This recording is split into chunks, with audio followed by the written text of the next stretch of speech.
Hail everybody. Thank you so much for being here today. Share that link out, smash the like. I want to give a quick shout out to a few people that have always been here for me, always been there for me when I needed them.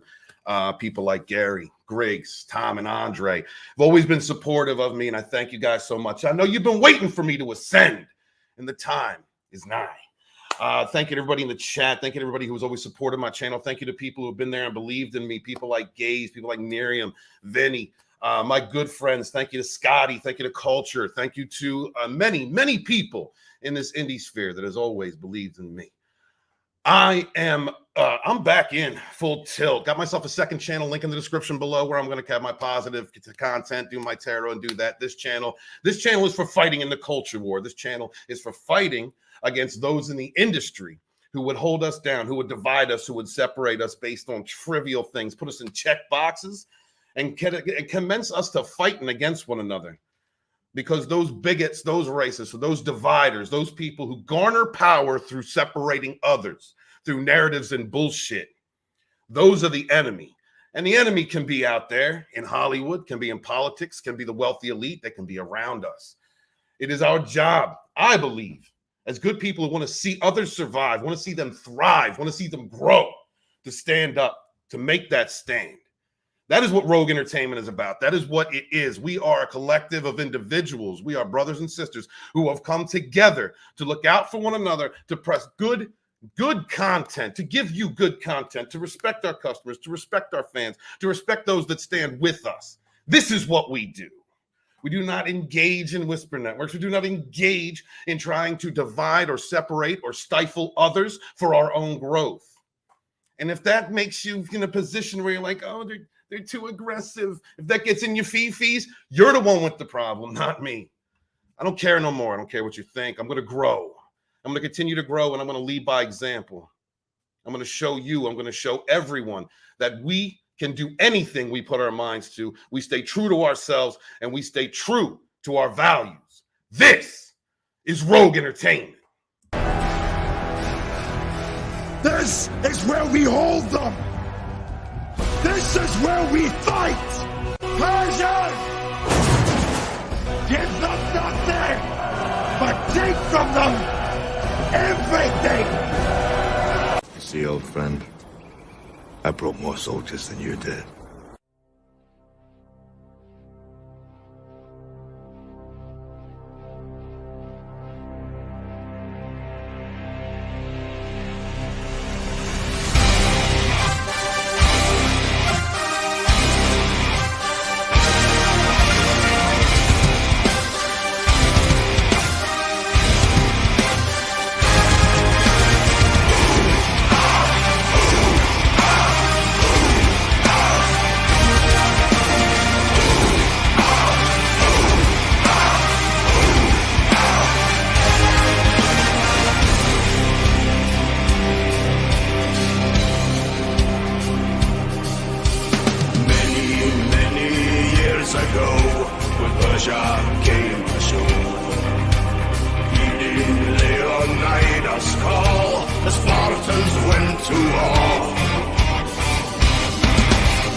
For our war, live to fall.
actually looked at the screen this time to make sure the mic wasn't muted because I've done that twice in a row. Hail the chat. Thank you guys so much for being here. Appreciate you. I want to say hi to everybody out there.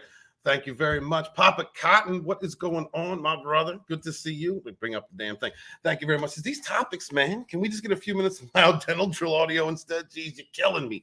We got a lot to talk about today. We've got a lot of topics. We're going to go over a few things, have some fun, and maybe rage out just a little bit. Hail to Keely Chow, brother, my TFM OG chat brethren. Good to see you. Thank you for being here. Becky Brownward, thank you, sweetheart, for being here. One of our rogue mods. Appreciate you. Thank you very much. Hail to the Brutal Truth. That's my brother right there. Please subscribe to his channel. Link in the description below. He's a new up-and-coming YouTuber. Can't wait for y'all to hear him. He holds nothing back, and you're going to enjoy his content. Steven Saucedo, another great YouTuber. What's up, Walton Rogue Entertainment? Whoa, what's up, my man? Thank you very much for being here. Appreciate you. Angelus Draven. Oh, little rogue friendly, my brother. Thank you. Thank you very much for being here. Going to have you up on the channel here again soon. He hangs out. Please check out Angelus's channel. He's another great YouTuber in this community. Brutal Morningwood is with us. What's up, Brutal? Yeah, there's two Brutals in the community, but ain't nothing better than a Brutal Morningwood. What's going on? Good to see you, my man. Thank you for being here. Phil TMNT, what is up, dude? Please, guys, check out Phil TMNT and his channel. Love you, my brother. Thank you so much for being here. Oh, look at Becky bringing the trees. Look, this is never going to stop. It's never going to stop. It's never going to stop. I no matter what I do, no matter how I fight it. Thank you guys so much. Please smash that like button and share out the link. We're going to have a good time today. Going to try and pay attention to the chat. So if you guys got some comments out there, please throw it out. Y'all are as much a part of everything we do as anything, any topic, any panelist that we any conversation that we have. We wouldn't be here without you. Wouldn't be here without your support. And I greatly appreciate each and every one of you. And let me introduce my panel one by one. First up is one of the most supportive people in our indie sphere, someone who has done several advertisements, several voiceovers for many different independent creators out there, comic books. He's also got a novel out there, Sunsworn, and a comic book, Wings of Vengeance. Please, guys, please put your hands together for my man, the Red Gaze. What's up, brother? Tell him about yourself, your channel, and what you're doing. What's up? What's up? I'm that guy. Yeah, I make cool stuff to read and, try to promote creators. Making trailers and intros and whatnot, doing the thing, just try to be helpful where I can, and at the same time try to keep the focus where it needs to be, and that's making awesome entertainment, be it comics, novels, YouTube, what have you. So here we are. Let's do the damn thing. Let's do the damn thing. Absolutely. Hail the chat. Hail the chat, man. If it wasn't for them, we wouldn't. What would we doing? Just be talking to each other. Thank you guys so much for being here. Next up is one of my good friends, someone that's dear to my heart, and I love her to death. The wolf mama of Rogue Entertainment, Miriam. And the person who gives you shit so much. Oh my god! I just came here because I also create stuff, as you can see, some just a little bit. Okay, and I can draw a little bit, and but most of the time I just make fun of Walton, and I also look pretty sometimes. So yeah, that's me. You're always beautiful, sweetheart. Thank you for being here. How's everything going with your latest project with Bonds 2? Tell us a little bit about that. I actually took a small detour for a few days because I'm working on a very special commission right now. But as soon as I'm done with that, I'm just going back. I seriously needed some kind of break because it's like looking at those same old, screen tones. And seriously, like a person with me who wears glasses, and the screen tones are the dots, and when you see that pattern all the time, and your eyes go like, yeah, I understand that, sweetie. Thank you so much for being here. Appreciate you. Next up is one of our guests, longtime person supported me in the chat, another great YouTuber, and I can't wait for y'all to meet her. Guys, please put your hands together. Right, Kitty, tell them about yourself, sweetheart. Hello, this is my first time ever on here. Hope you enjoy. I am mainly an art writing and design channel. I myself am working on a comic book, although it's usually just in between school and a part-time job. So, it'll be out when I make it. So, yeah, I do love talking about art and, sharing it on my YouTube channel. So it'd be greatly appreciated if you guys could check that out. And if you like my content, please subscribe. Thank you very much. Thank you for being here, sweetie. I really appreciate it. I've meant to have you on the show for a long time. I'm glad we could finally get together and I could have you on. Yes, I'm glad too. It's awesome. So if you hear my face, so No, appreciate you. We're going to have some fun time tonight. We're going to have a good conversation. With us also is another great person in this community, somebody who supports many others. Please put your hands together for Mr. Grant Gregory. What's up, brother? Tell them where they can find you, my man. Oh, no, he disappeared. No, he's like, you can't find me, bitch. You I'm can't out, find me. peace." You can't see me. Okay, till Greg actually comes back. I would like to complain about not showing the comment that I made. So I'm just gonna read it out loud for everybody Oh, boy. Here we because go. apparently you missed it. You mentioned that you want to grow. We're letting you. It's gonna Thank be 3.6 by the end of the year. No, I appreciate that. Thank you very much. If you know what, when I first read that, I thought it said 6'3". Oh, be honest. come on. Aiming that high? I did. Have you ever considered applying the Chia Pet stuff, like the magical, cream This is to the yourself? shit. Isn't that for hair? If you live in Walton's world, yeah. Oh my Lord, dude. Thank you so much, Mr. Grant Gregory. What's going on, my man? Oh no, There we're it still is having again. issues. It's all right. Grant's gonna get his. It just disappears. Yeah, he doesn't want. He doesn't want. No, he's probably having some technical issues. As soon as he can, we're gonna bring him in and introduce him. Let's see. First, what do you got? What do you got? Nothing. Oh Lord, no, not with the boy. No, not with the boy. And that's your avatar. What are you talking about? No, you got plenty of avatars to choose from. Not the boy. Oh my, that's my son's good look. It's a good looking boy right there. Yeah, That's you not Were you guys Nathaniel posing for Pendragon. a rap album cover? What's going on here? We were both feeling tough that day. All right, that's what it was. We were having father son time. Is what. That's okay, Walton. Those icons apply to you. So Well, I appreciate that. I'm sure that he does not. did you notice the peen story? And No, okay. no, I did not. Thank you. No, I appreciate you, Yeah, sweetheart. That's an ionic pillar of peen right there. With us, Lasso of Truth is here. What's up, Lasso? I'm Trina. doing my rogue mods. Thank you for being here, Trina. Good to see you, sweetheart. Appreciate you. Definitely subscribe to these wonderful creators up here and subscribe to Riot Kitty. Here we go. There's Keely Chow throwing up that link. Thank you very much, Keely. Guys, subscribe to Riot Kitty, our guest. Appreciate you. Let's see. It says, Other Stephen Walton, when I click unmute, my browser crashes. It's going to restart. It's all right, brother. When you come in, we'll give you a proper introduction, my man. Do what you got to do. Ain't not a That's problem. weird. That's just more of that Walton censorship. You know what's going on here. Listen, I had to restart my computer twice before I even started the show. I'm over here freaking out and yelling. My roommate's like, yo, woosah, Steve. Woosah. I can't. I got to get these links out. I got to get the show started. I said woosah, bitch. Woosah. Lasso, thank you very much. Guys, if you're interested in the Phantom Menace Volume 1, the audiobook is right there, narrated by Robot Shlomo. Another great channel, good friend of mine. Please check him out. And also Nick Nugent, who is the cover artist for the Phantom Menace volumes. Please check out his Teespring NRN design. He also has a great book out there on Knight Rider. It's second to none. Second to none. He just re-edited and put that book back together. So please support our good friend Nick out there. How's everybody doing today? How's your weekend? Last weekend, April. So far, it's not it's nothing spectacular. That's my fault though. I've been lazy today. Why are you being lazy, Red? You get on it. I don't know. It's been one of those weeks, where like I need a day just to get my brain right again. Yeah, I understand that. I get that. My birthday's in 2 days. I'm going to have Arwen Avalon author interviews on my birthday this Monday. Looking forward to that. Tommy the Game Pick Collector just had a birthday yesterday. Hail to Tommy. Happy birthday to him. Cringer had a birthday yesterday. Oh, Cringer had a birthday. It was the bait and switch. Oh, it was a bait and switch. Son of a bitch. Well, happy birthday to Cringer. That's right. The collective celebrates together. Rogue He's Disney the face of the collective. Rogue Disney's out there. Howdy and hail from the greatest state in Union. Yo, howdy, brother. Hail, Florida. Good to see you, man. Got to have you on the channel sometime.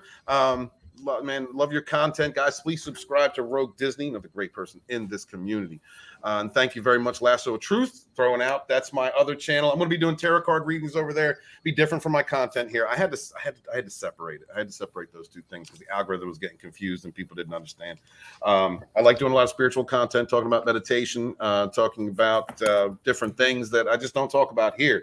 I'm very thankful to have met the different types of people in this community. I never thought I'd be friends with so many conservative types, so many different people that view spirituality different than I do. And I'm very happy for it. I'm thankful for it. It's really been an eye-opening experience. And it's also showed me that even while I was being brought up in the 90s and in the early 2000s, that the narratives that are pressed about certain types of people, like Christians, I've never met so many good Christians in my life. You would have never heard me say that in the early 90s. I've never met so many good people that I was taught think a certain way, but they don't. We really all just human beings looking out for each other that really don't. The narrative, guys, that are pressed upon us, whether it's from your school, socially, your mainstream media, other people that are biased, talk to people, get to know people, get to understand who they are and their perspectives, and you will find out more times often than not that we think alike. We really do think alike. Like I was talking on Vinny's stream the other night that like I've had conversations with non-binary people, gender fluid people. They're not the blue-haired. Some of them are not the blue-haired weirdos that we see out on Twitter. Most of them. Things. Most of them, yeah. The problem is the propaganda, and the media are pushing exactly those extremes because the human race is kind of programmed to be attracted, to bad news, to brutality, and to extremes like this. That's why they're pushing those everywhere, because people are gonna watch them, even though like the 99% of people are gonna say like ew, Yeah. Well, it also presses against the way that they were brought up. Do you want to add to that, Riot Kitty? Oh, and not really, but yeah, I mean, when you see nothing but bad about like certain things, and you just kind of think that there's nothing but bad out there. Like the good stuff doesn't really get a voice or anything for one reason or another. Like, I guess that's it. It's a lot of programming out there. Like they are trying. Crap. Go ahead. Crap. It's all crap. Turn off the fucking TV for a week. Pick up a book. Go out and talk to people. Like, you get off of the damn TV. Like that is the problem. Get off of social media too. I mean, if that's if you're one of those people that's addicted to it, that can't put your damn phone down, you got a problem. Address it. Put it down for a week. It's all nonsense. It's very simple. The answer, the solution to all this is very simple. Take everyone as an individual. Period. End of story. That's all you need to do. This person's a dick. This person's cool. Just move down the line. You run into somebody you don't care for, and they're loud, obnoxious, move away. Find somebody you do care for, because there's plenty of decent people out there. As much, as cynical as I am, there are good people out there. There are good people out there, and maybe there's not many of them, but you can find them. Just turn off the damn television. That's the problem. It was bad enough when it was just the news, that is no longer the news, but now it's it's bled into all the entertainment and whatnot as well. I mean, if you need to get away from it, just pick up an old book. Maybe reread something you've read before and enjoyed, because you'll probably find something new that you didn't catch the first time. Like Sandsworn. Yeah. Like Sandsworn. Sandsworn. Marby Dog right here. Hail, dude. Good to see you. Thank you for coming. Guys, please smash the link, smash the like, share out the link. Marby Dogs has been reading Blood and Fire today. Hail Dragons. Yeah, there you go.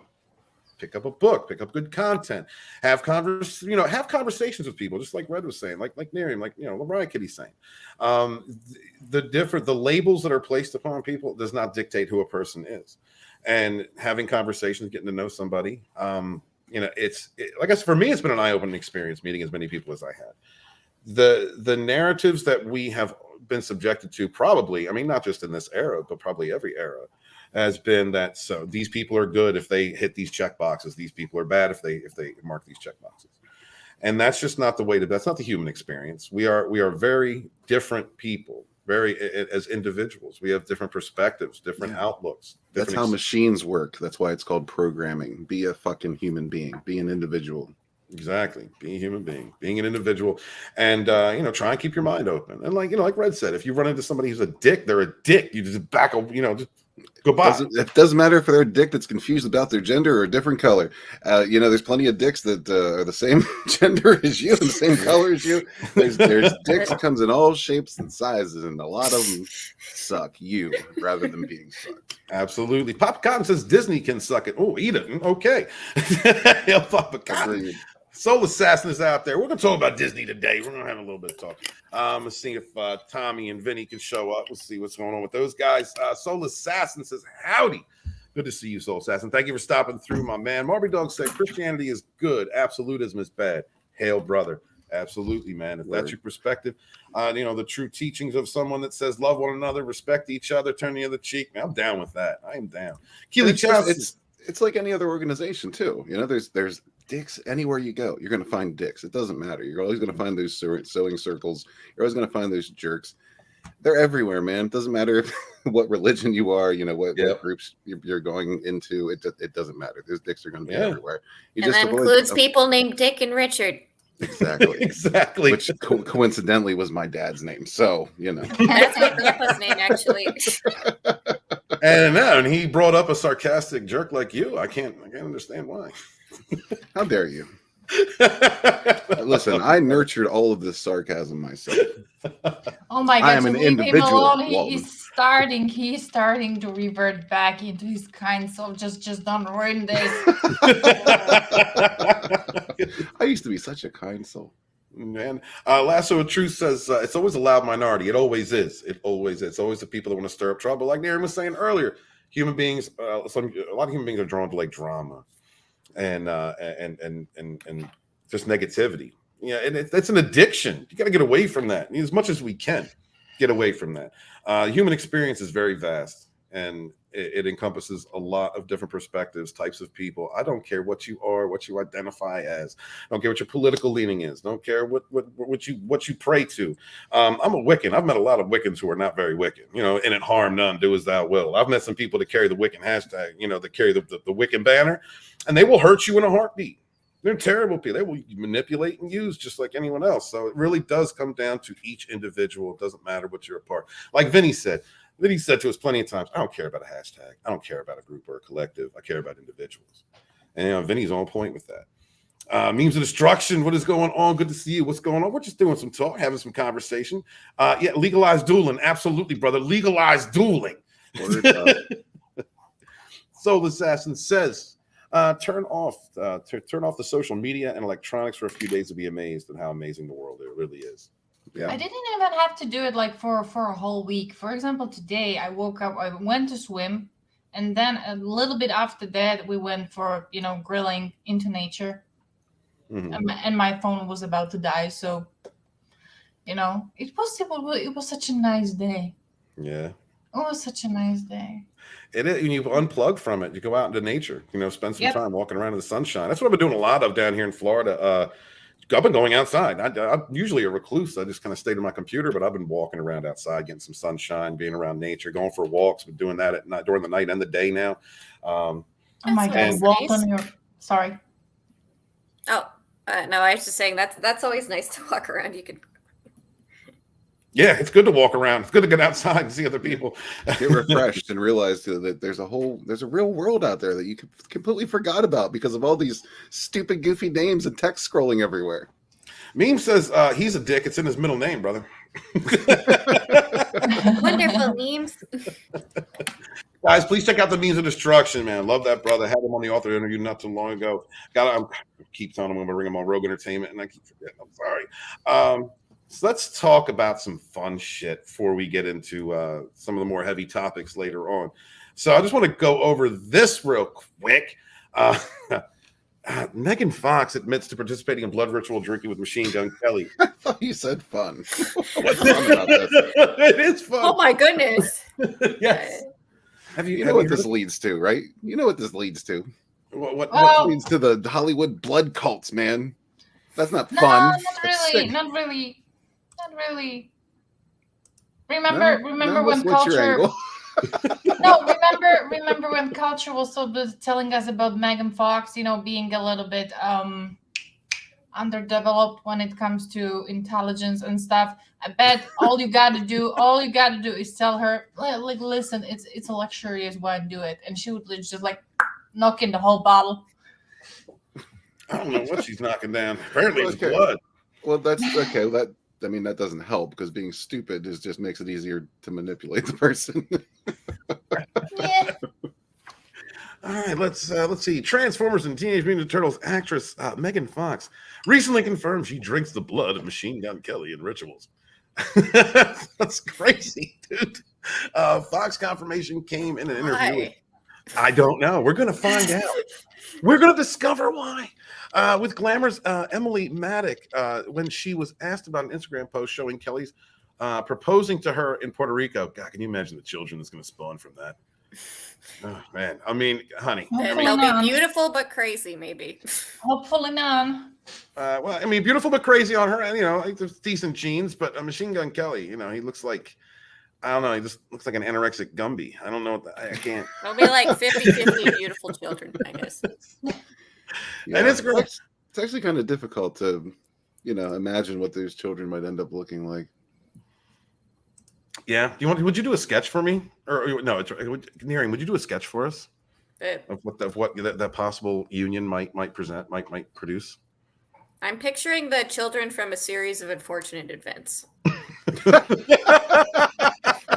I'm actually picturing Olsen twins when they were little kids. They were so cute when they were little. But with more Down syndrome. On Instagram post, Fox wrote, in July of 2020, we sat under this banyan tree. We asked for magic. And we were oblivious to the pain we would face together in such a short, frantic period of time, unaware of the work and sacrifices the relationship would require from us, but intoxicated off of the love and the karma. Karma? No, bro. What the fuck does that even mean in the context of that sentence? Drugs are bad? Her or him? Oh, it was her. Okay, never mind. I don't know, man. Drugs are bad, okay? Somehow, a year and a half later, having walked through hell together, we have laughed more than I've ever imagined possible. He asked me to marry him. And just as in every lifetime before this one, and as in every lifetime that will follow, I said yes. And then we drank each other's blood. Like, it looks so sweet, and then you've got that sentence, the indented sentence. That's literally the next sentence. Holy shit. I was about to start spewing confetti. What? I don't know. I've never been that in love to want to drink someone else's. No, blood. I've never done that. That's new. It doesn't really occur to most sane people. You know, there's plenty of other fluids happening that, you know, you don't need to actually cut somebody open. I mean, that's proposal, stab, drink. What? Like, I mean, that's so sweet. You know, everybody has kinks, I guess. I just, I wanted to preface that just in case you guys hadn't seen. I know that ETEP covered it a little bit ago, but one of our favorite people that we forgot about, thank God, was Frosk from GTTV. And thanks for reminding us. Yeah, no problem. I just wanted to let you know that this looks like this cross between a chipmunk and a human is claims she will drink Megan Fox's blood from any end. I don't doubt that's true. You don't think? You think? If you had to choose, guys, if you had to choose an end to drink Megan, it's like a soulmate thing. If it's like the drinking blood, but why? What is going on? Yeah, no, I get that. I get that memes. But we have to laugh at this. Yep. Yeah, man, do whatever the fuck you want, but if you're talking about it in interviews, I'm gonna laugh at you. Yeah, absolutely. You're putting it out there. Probably, yeah. Oh my God, what's up, Brightest Day? Good to see you, man. Honestly, do you think she's so desperate that's the only thing she's capable of now? Is that the only fluid that Frosk wants to drink out of Megyn Well, Kelly? That's what I'm asking. I think it is desperation because, obviously she's taken quite a hit. She's pretty much nothing at this point. So, yeah, let's try to put out some shocking content. Say some weird things. Everybody, look at me in my stupid haircut. Phil says that he would choose the boob just so he can pretend I'm getting breastfed. All right, so there's some blood drinkers out there. All right, hail, brother. See, Papa Cotton says that this is a new thing. This stuff is as old as it gets. I mean, like, I've never experienced it or been around anybody that's like, "Hey, drink my blood." I've never done that. No, neither have I. But he's not wrong. Like, it is old as hell. But the point is, like, you're discussing it in an interview. Why? Like, I mean, of your own volition. Like, nobody said, "Hey, I heard about you drinking blood. Is that true? That's weird." No. She's just like, "Oh, we're so in love, and we're gonna get married. Oh, and we drink each other's blood." Drugs are bad. Why? Why does that even come out in a sentence? It's so strange. I don't know. Marby Dog said, "If you're drinking blood is your kink, seek counseling." I mean, most chicks don't go to Well, Instagram. you know or what? on If interviews. they're both consenting, okay. If you're doing that on your own time and secretly doing that to another person, then we got more of a problem. Right. It's If Phil, weird to me. You're on you're in Instagram or in an interview, and you're saying, "Oh, we're gonna get married, and we're so in love, and blah blah blah." Oh, and I swallowed his cum. Nobody says that. Why? Because it's weird. It's not weird to do, but it's weird to say. This is both. Rage. If Phil comes up, in an Instagram, video or something, and is drinking blood out of a titty, we're going to talk about it. We're going to discuss this. It's going to be a topic of conversation. You got those interviews lined up. I don't think I want to discuss it. It's like the ridiculous comments that come out of people. We have to cover it. That's a yes, Soul Assassin. He says, "Where's that meteorite god?"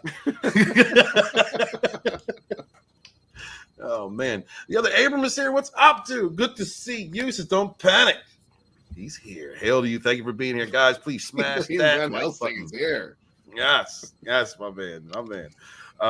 Says, I might have to do that tomorrow. Yeah, hey, Phil. If you do it, not only we will promote that video. Not only will we promote it, we will talk about it next week on Rogue. It'll be a booby blood drinking whole marathon. We'll just talk about it. You'll be the subject of conversation. Theme says if it's Phil, it's probably ketchup.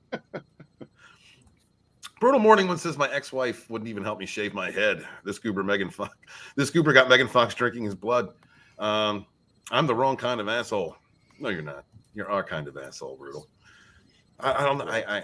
Let's see what this thing had to say. G4 TV host Frost, known for her infamous sexism in gaming.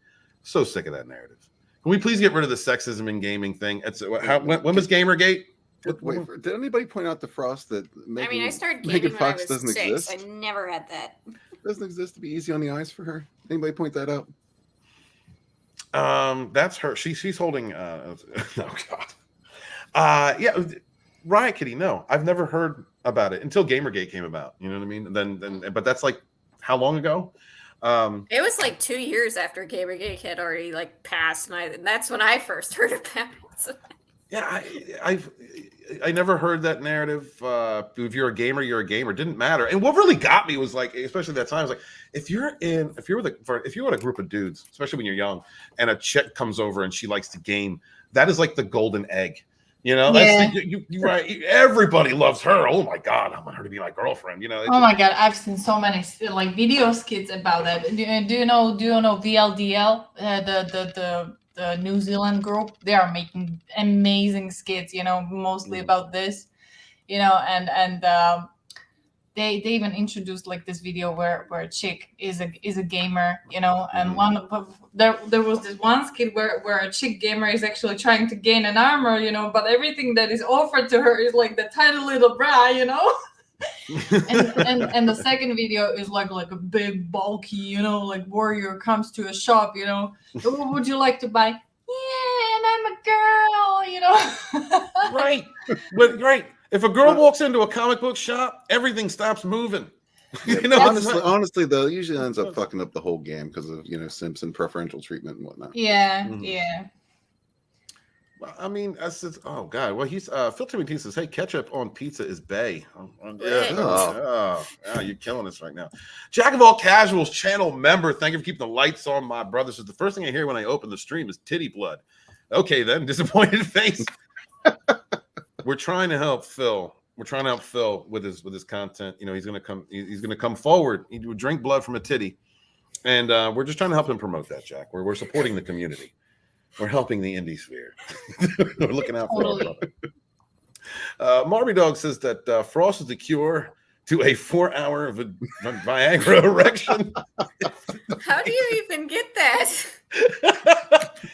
Somebody shipped this woman to Brazil. Ship her to Brazil. Yes, because in Brazil they're buying a lot of Viagra and penis pumps or something. What was it? Yeah, for the military. For the military. If you are feeding your military dick pills, that's an army that I don't want to invade. I'm a little afraid because they'll invade you shortly after. Oh, Vinny's here. Oh yeah, Vinny is here. He's going to be here in a moment. That's an invasion. That's an invasion I don't want to feel, sir. Let's see. Meme says I was playing Alpha Arc during Gamergate. Yeah, I mean, it was all. We all know what it was about. That was just about hiding somebody who was sleeping around for favorable reviews, and then they had to protect that narrative. I was just playing Pokemon Sun and Moon, and I didn't even give a shit. Right. It passed me by. I just didn't even know about it until 2 years later. Marby Dog says the fact that 90% of gamers is not sexism in gaming. It's a statistical evidence for a difference between the sexes. That's all it is. Yeah, but I mean, it's just anything to create division, anything to create a narrative to get a leg up, to create equity, which is not equality. That's what it's all about. It's all it's It's funny how Frost and MGK look alike. Hot damn. They do. Phil, would you drink titty blood from Frosk? Oh. Let us know, Phil. Let us know, sir. It's a fair question. I can already see multiple puking icons appearing in the chat. Same here. Jack of all casuals. Ketchup on pizza is an abomination, Phil. Now pineapple pizza, no. Oh shit, that's my phone. Sorry. No. Let me see. Then Phil says, I'm going to pretend you said ketchup on pizza is wonderful and pineapple on pizza is an abomination. We have a fight in the chat now. Let's see. Or an abomination. Absolutely. Mr. Grant, you good, brother? I'm still happier about the fact that they are fighting about pineapple and ketchup instead of Frosk's blood. Well, they haven't left yet. Frosk is up on screen, and they still. Phil, how do you feel about Frosk titty blood on your pizza? Oh, God. It might get down smoother with the mozzarella. What the fuck are you talking about, Walton? Titty blood? Come on up here and find out. We're Vinny, we're supporting the indie sphere. Phil has a fetish, and we're trying to help him out. Let's see. All right, let's go forward. Let's get this read a little bit and get this bitch off the screen. All right. Fox recently confirmed that she and Machine Gun Kelly ritually drink each other's blood during an interview with Glamour. Let's see. Okay, we already read that part. Yep, and we drink each other's blood. All right. Speaking of Glamour, Fox confirmed that the couple do indeed ritually drink each other's blood, saying, I guess we drank each other's blood might mislead people, or might mislead people. Red. Might. It's misleading, Red. You don't understand what she said. Of course not. Or like people are imagining us with goblets where Game of Thrones drinking each other's blood. No, honey. Celebrity Game of Thrones. I'm not envisioning anything. I don't want to. The only thing I'm thinking about is Phil and titty blood. It's just a few drops, she said. But yes, we do consume each other's blood on occasion for ritual purposes only. Hollywood, y'all. Hollywood culture. Yep. Yeah. Excuse me for one moment. I'll be right back. Sure. Yeah, no problem. Let's see. She further explained it is used for a reason, and it is controlled where it's like, let's shed a few drops of each other's blood and drink it. Did you just say butt? No, I didn't say butt. But I might have misspoke. No, I'm not drinking butt blood. That's disgusting. This is like teenage pretend cult shit. Like, what the fuck? These are adults. At least they're supposed to be. They play adults on screen, from what I understand. I don't know. It's just a few drops. We just thought it'd be fun and like, what's it like to like drink each other's blood? So so weird. We're getting in tune with each other. When asked if it actually happens, Fox replied, "It doesn't not happen. Let me tell you." Like, she's a full-on conversation about this, right? Like, how are we not supposed to talk about this? Full-on conversation out there in the open. This woman has been damaged. There was something bad happened, and she looked good in that first Transformers film. I ain't even gonna lie. Frost reacted to the news by sharing a Photoshop picture of her next to Megan Fox, seemingly created by Twitter user Paul Binder. I'll drink your blood from end to end. Oh my God. Okay, who thinks this is a commission by Frosk herself? I would have never even guessed that was supposed to be her. Like, where did this picture come from? Frost kind of looks like Machine Gun Kelly, to be honest. I wasn't sure that was a Photoshop. Yeah, that's when I saw this on Twitter, I thought that was Machine Gun Kelly with lipstick. Oh my. He's an effeminate man, okay? And we don't judge here. How dare you? He's hardcore. Yeah, absolutely. He's a gangster rapper. You wouldn't be scared. You wouldn't be scared of Machine Gun Kelly if he was yelling at you near him. Well, if I met Machine Gun Kelly somewhere in the dark alley, I would probably bite into a tree and act like a dry branch. There's a there's a big fight going on in the chat between Jack and Phil. He says, you guys are and Soul Assassin. You guys are uncultured swine. There's a reason to have a name for pineapple on pizza and not ketchup. We need to follow this. We might need to report on this next week. I'm going to watch this conversation unfold in our chat. Thank you guys so much. Brutal Morningwood. Soul Assassin Phil needs help. Brutal Morningwood. Every pick that Frost chick reminds me of those black-eyed kids you're not supposed to let into your house. He's right. Yeah. Children of the blood corn. Something, I guess. I don't know. What's up, Simon? Good to see you, dude. This is titty blood. If titties are bleeding, then she's got a problem. All right, I'm back. All right, thank you. That picture looks photoshopped. Does it? Well, it is. Oh, it is. You're right about that. All right. We're still talking about titty blood, 44 minutes in. Thank you, guys. Thank you, Phil, very much for steering the entire show. Says titty blood. If titties are bleeding, then she's got a problem. Well, true, but I think that there is like a cut involved here. We're talking about ritual titty blood. There's a difference. There is a difference. I dodged a bullet.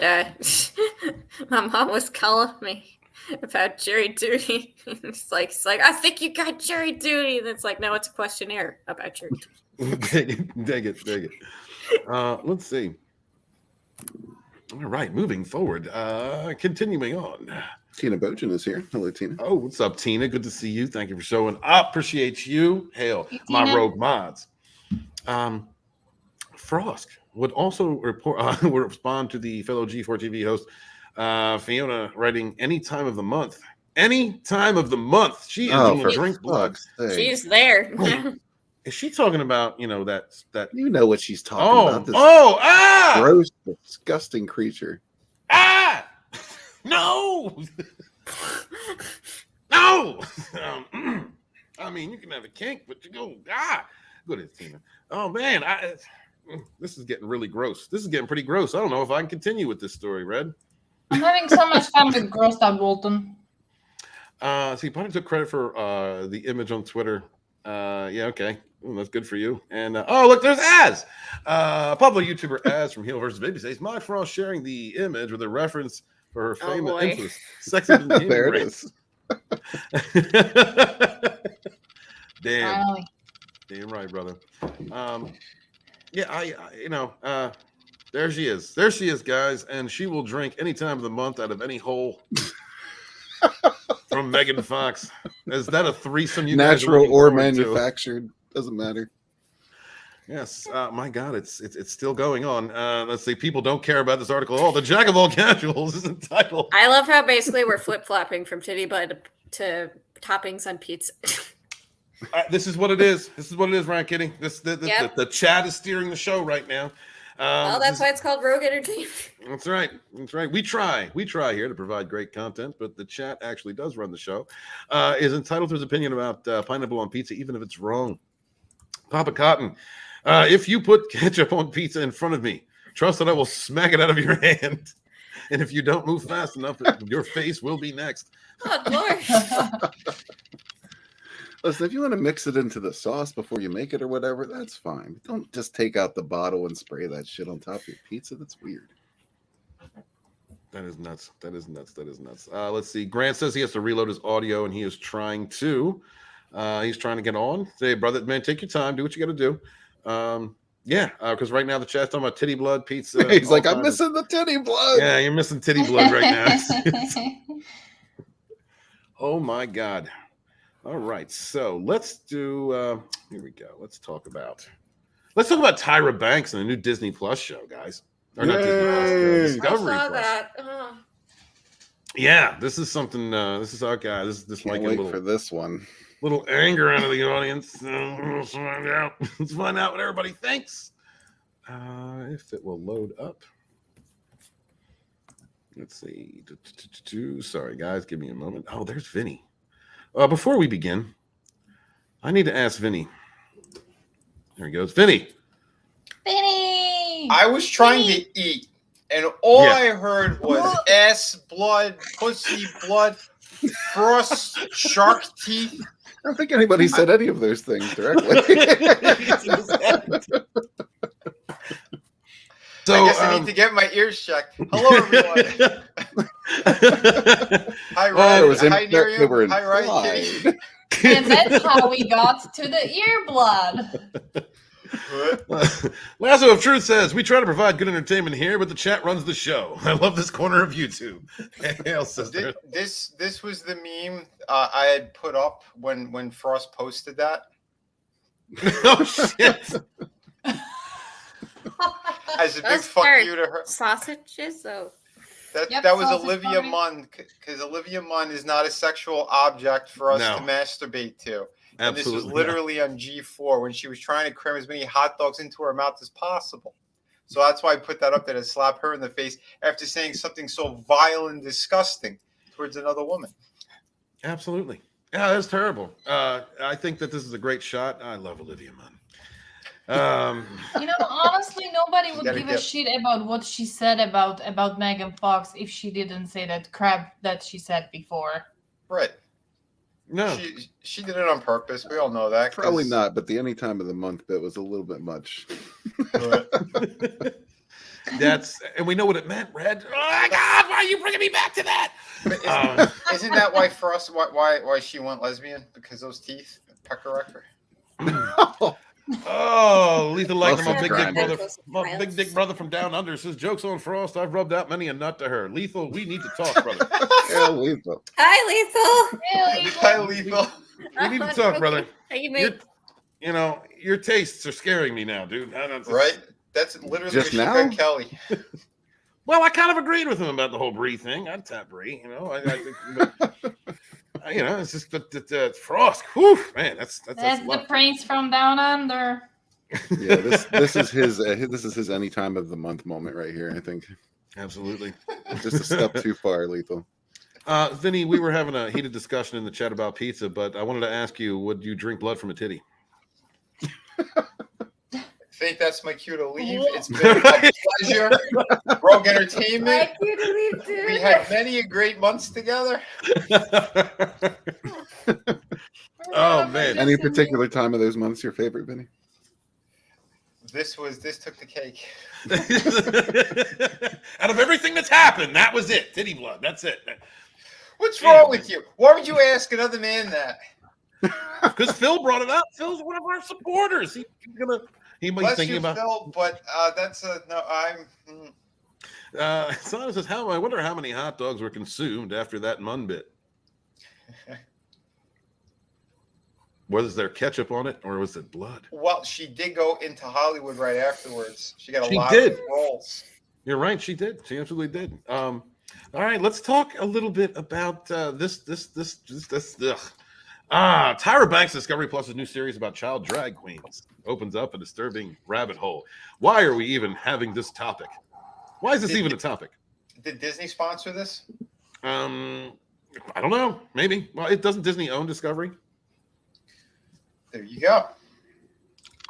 Yeah. See, Tyra Banks used to be somebody that I enjoyed watching, and like when you're in the adult realm and you're talking about other adults, other consenting adults, or people that have different types of lifestyles, got no issue with that. If that's content you want to consume, if that's something that you like to watch or whatnot, like I don't give a shit. I don't care about drag queens. There's some drag queens are funny as shit, to be honest with you. But when it goes into the realm of children, I think that's a line that just shouldn't be crossed. Why is a kid? Why is this even a thing? And now they're promoting it on television. We talk an awful lot about the sickness in Hollywood in our entertainments, and then they just keep throwing it in our face. Like, no, it's not sick. This is what we do. No, it's very sick. It's very sick and very disturbing. This can't be a normal thing, and don't try to normalize it because it's fucking disturbing. This isn't something that's so. I mean, it's not Halloween. It's not a Halloween party where shit like that is kind of funny or whatever. No, you're glorifying this on a television series, much like the Cuties nonsense that happened over on Netflix.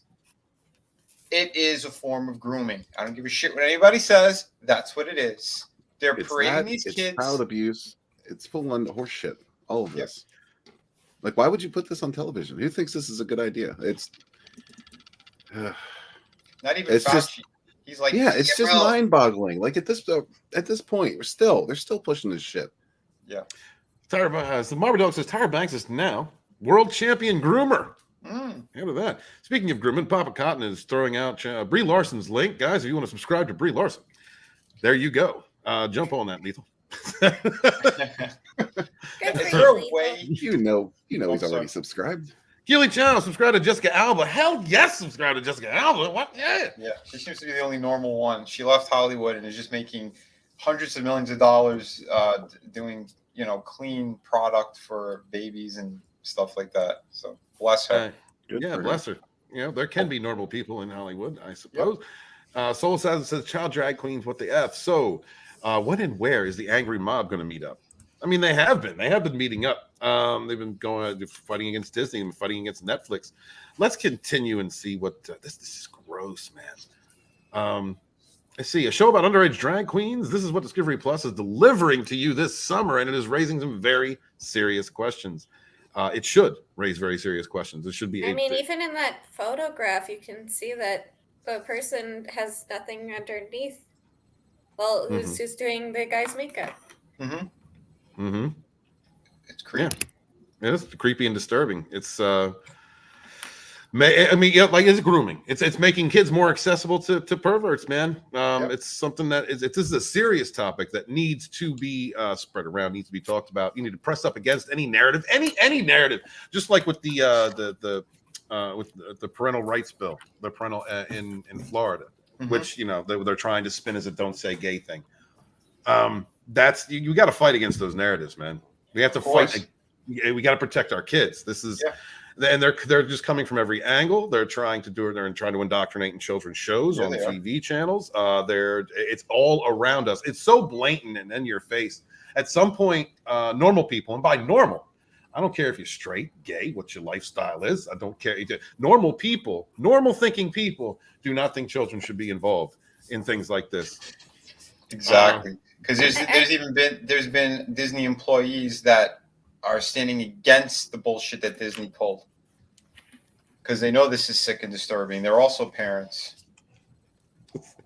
I think I did on the Twitter thread about this, announcing this show. I did see a lot of basically it's but people don't mind the taller pageants. I'm just just because people think that this is disturbing doesn't mean they don't think that the toddler, beauty pageants are also screwed up. Honestly, I think both is screwed up, to be perfectly honest. You're just kind of tormenting these kids almost in like this highly glamorized lifestyle, and it's just it messes people up. I think. Well, a lot of it has to do, I think. Well, I mean, in that case, like the parents or the mother, you know, that want to make famous, they want to use their kids as tools to succeed or to do things that they hadn't, and then it's a type of grooming, really. When you're putting these kids in these pageants, it is. Well, it's just like the Hollywood shit. Those kids who were passed around, like DiCaprio when he was a kid, and Maguire, all this shit that those guys went through. I mean, it really is sick. There's like a whole group of them. It was the same shit where the parents would pretty much like pass them off to these Hollywood producers and go to these parties that were just all guys. Like that's where you get like the Bryan Singers and all that shit doing the horrible things that they did. It's really demented, and the parents were fine with it because oh yeah, we're making millions. Yeah, Monkey Jeebus, hail, brother. Thank you guys so much for being here. Please smash the like button and share out the link. He says, "Hey, I'm a pervert. I have no interest in kids." Hail to that. Hail to that. I ain't got no interest in kids. That's off limits. We should be looking after kids, protect our children. No shit. Marby Dog says all for this gender theory affirmation science is being done in an effort to legalize child consent. Yeah, well, I mean they're doing it in Cali. They're trying to do it in Cali. Like at this point, didn't they pass a law that a grown man can engage in something with a teenage boy at the age of 16? I have no idea. What? That's specifically for Hollywood? Yeah, well, they got to make up. You know, they got rid of Weinstein, so now they're just going to make it legal across the board, so you can't bust somebody like that again. Shitballs. It's crazy. Prince Lethal says we are all degenerates, but none of us are sickos. Hail to that, dude. Exactly. Nail on the head. Absolutely. Jackable Casual says, just like a vegan pet, we know who's behind the decision on these kids. Absolutely. Amen to that. Absolutely. Let's continue on and talk about this sickness. Over the last few months, parents have raised deep concerns about the influence of public school teachers pushing to normalize alternative lifestyles on children. These issues were magnified in the state of Florida, passed the Parental Rights Education Bill that banned teachers in the state from teaching sexual orientation and gender identity to children between kindergarten through third grade. Not be having that conversation to below middle school, in my opinion, and you shouldn't even have that conversation in school. What the fuck? Let's look at this for a second. Okay, so kids are not old enough until they're 21 years old to decide that they can consume alcohol, but they're old enough at the age of 3 to decide that they can have elective surgery that's going to affect their bodies for the rest of their lives. Yeah, this is like beyond reason. There's no reason here at all. It's total fucking insane. It's clown world completely. This is total sick, demented thinking across the board. Anyone who's okay with this shit, anyone who goes, yeah, don't say gay, repeating it like a fucking broken record, their state should fall off into the ocean already. Damn. Jeez, this is absolutely demented on every level. I'm all about the Lex Luthor plan, man. We need Arizona Bay. Yeah. That's the truth. But I was going to say that with DeSantis, though, he clarified that as well. He says from kindergarten up to third grade, he goes, and then the other grades, because they have to start slowly talking about like biology and things like that. He goes, but it's with the state, what's mandatory with the state or whatever. So it's certain bits of information until they get to the actual health classes, you know, and learn it the proper way. But he says, you know, there are already things in place that protect that stuff. He just wants to make sure that these sick fucks who they're making kids pledge allegiance to the gay flag and pray to the gay flag and all this other weird shit when they're sitting there scratching their head just playing with Play-Doh and trying to learn their ABCs. Those teachers should be slapped in the mouth really fucking hard. You know, and again, because we know how the stupid algorithms and everything is. It's nothing to do about gay, straight, whatever. You do not teach sexual things to children, period. Because that's what that is. They're starting to. Because then the kids go, what's this flag? And then, the weird teacher has to explain it. Well, that's when a girl and a girl or a guy and a guy. Oh, and then there's trans and blah, blah, blah. And all you're doing is confusing the fucking kids completely. You're screwing them up. There's a simple answer if any child wants to engage with a teacher or an educator about homosexual relationships. People show love in different ways. That's it. Yeah. That's it. That's all you got to say, because it's the truth of it. What it has happened nothing to school counselors, by the way? Are they not a thing anymore? I mean, No, I they know look- they're not really a thing in elementary school. But, they all look like for the Frosk. teenagers. I'm just saying, for the teenagers, why are the teachers discussing this stuff with the students? In high school, when there's counselors there for that specific reason. Because the counselors, they gave them special privileges where if a kid feels like they're going to go in that direction, that they could now prescribe them medication and surpass their parents and their doctors. Well, right. I'm not saying the counselors are any better. What I'm saying is this shouldn't be in the classroom at all, period. Right. Correct. Yeah, me too, Lasso. Me too. But we got to talk about we have to discuss these things. We've got to talk about them. We've got to get it out there. We got to protect our kids. And the only way we're going to do that is by talking about this stuff. Right. There's another way, but it's not legal. Yes, and it involves a gauge. Not yet. Let's see. Wow. While mainstream progressives dismissed parents' claims as paranoia. Ew. Anybody who dismissed any of those claims is not a good parent and should not be around children, in my opinion. The latest documentary from Discovery Plus will only validate concerns about LGBTQ activists grooming children. Man, what happened to Tyra, man? What happened to Tyra? It's crazy. Former supermodel and Dancing with the Stars host Tyra Banks is set to executive produce a new series for the streaming service Discovery Plus called Generation Drag. This 6-episode series will follow 5 teens and their families as they prepare for the biggest drag performance. I can't drag you, ton. A drag show designed specifically for teens and tweens, aka minors. Dear Lord. How is Child and Youth Services? How is whoever not removing the children from these homes? Like this is not a matter. At least removing from their reality show, from like Tyra Banks' line of sight or something like. Yep. This is really, really sick. Absolutely. Mr. Grant Gregor says to call it gut wrenching is an understatement. Knives are cheap and effective. Barbie Dog says you don't have to physically violate a child in order to prepare them for physical violation. This is a definition of grooming. Right. Yes, Barbie Dog. And the fact that that even needs to be said is just wow. Where the hell are we anymore? What world do we live in? Well, if we're living in a world that's controlled by the far extreme left, that's the world we're living in. Who their hands are all over big tech, Susan, and all that other bullshit. And that's the world we're living in right now. And this is why they're furious that Elon Musk gave a voice back and some freedom back. It cost $44 billion just to get free speech back, and it's still they're trying to fuck with that. Mm-hmm. Well, on Twitter, but yeah, I mean, saw a lot of insanity with that, and it was entertaining to say the least. So, oh yeah, well, and then this whole ministry of darkness. Basically, we got our Harry Potter situation happening here. Fucking, you can't say this, you can't say that. What is the punishment going to be? What's going to happen? Yeah, Voldemort's basically the laptop, and they don't want to talk about him. Can't say his name. That's true. And then there's that psycho woman that they put in charge who's singing fucking Mary Poppins songs. Mm-hmm.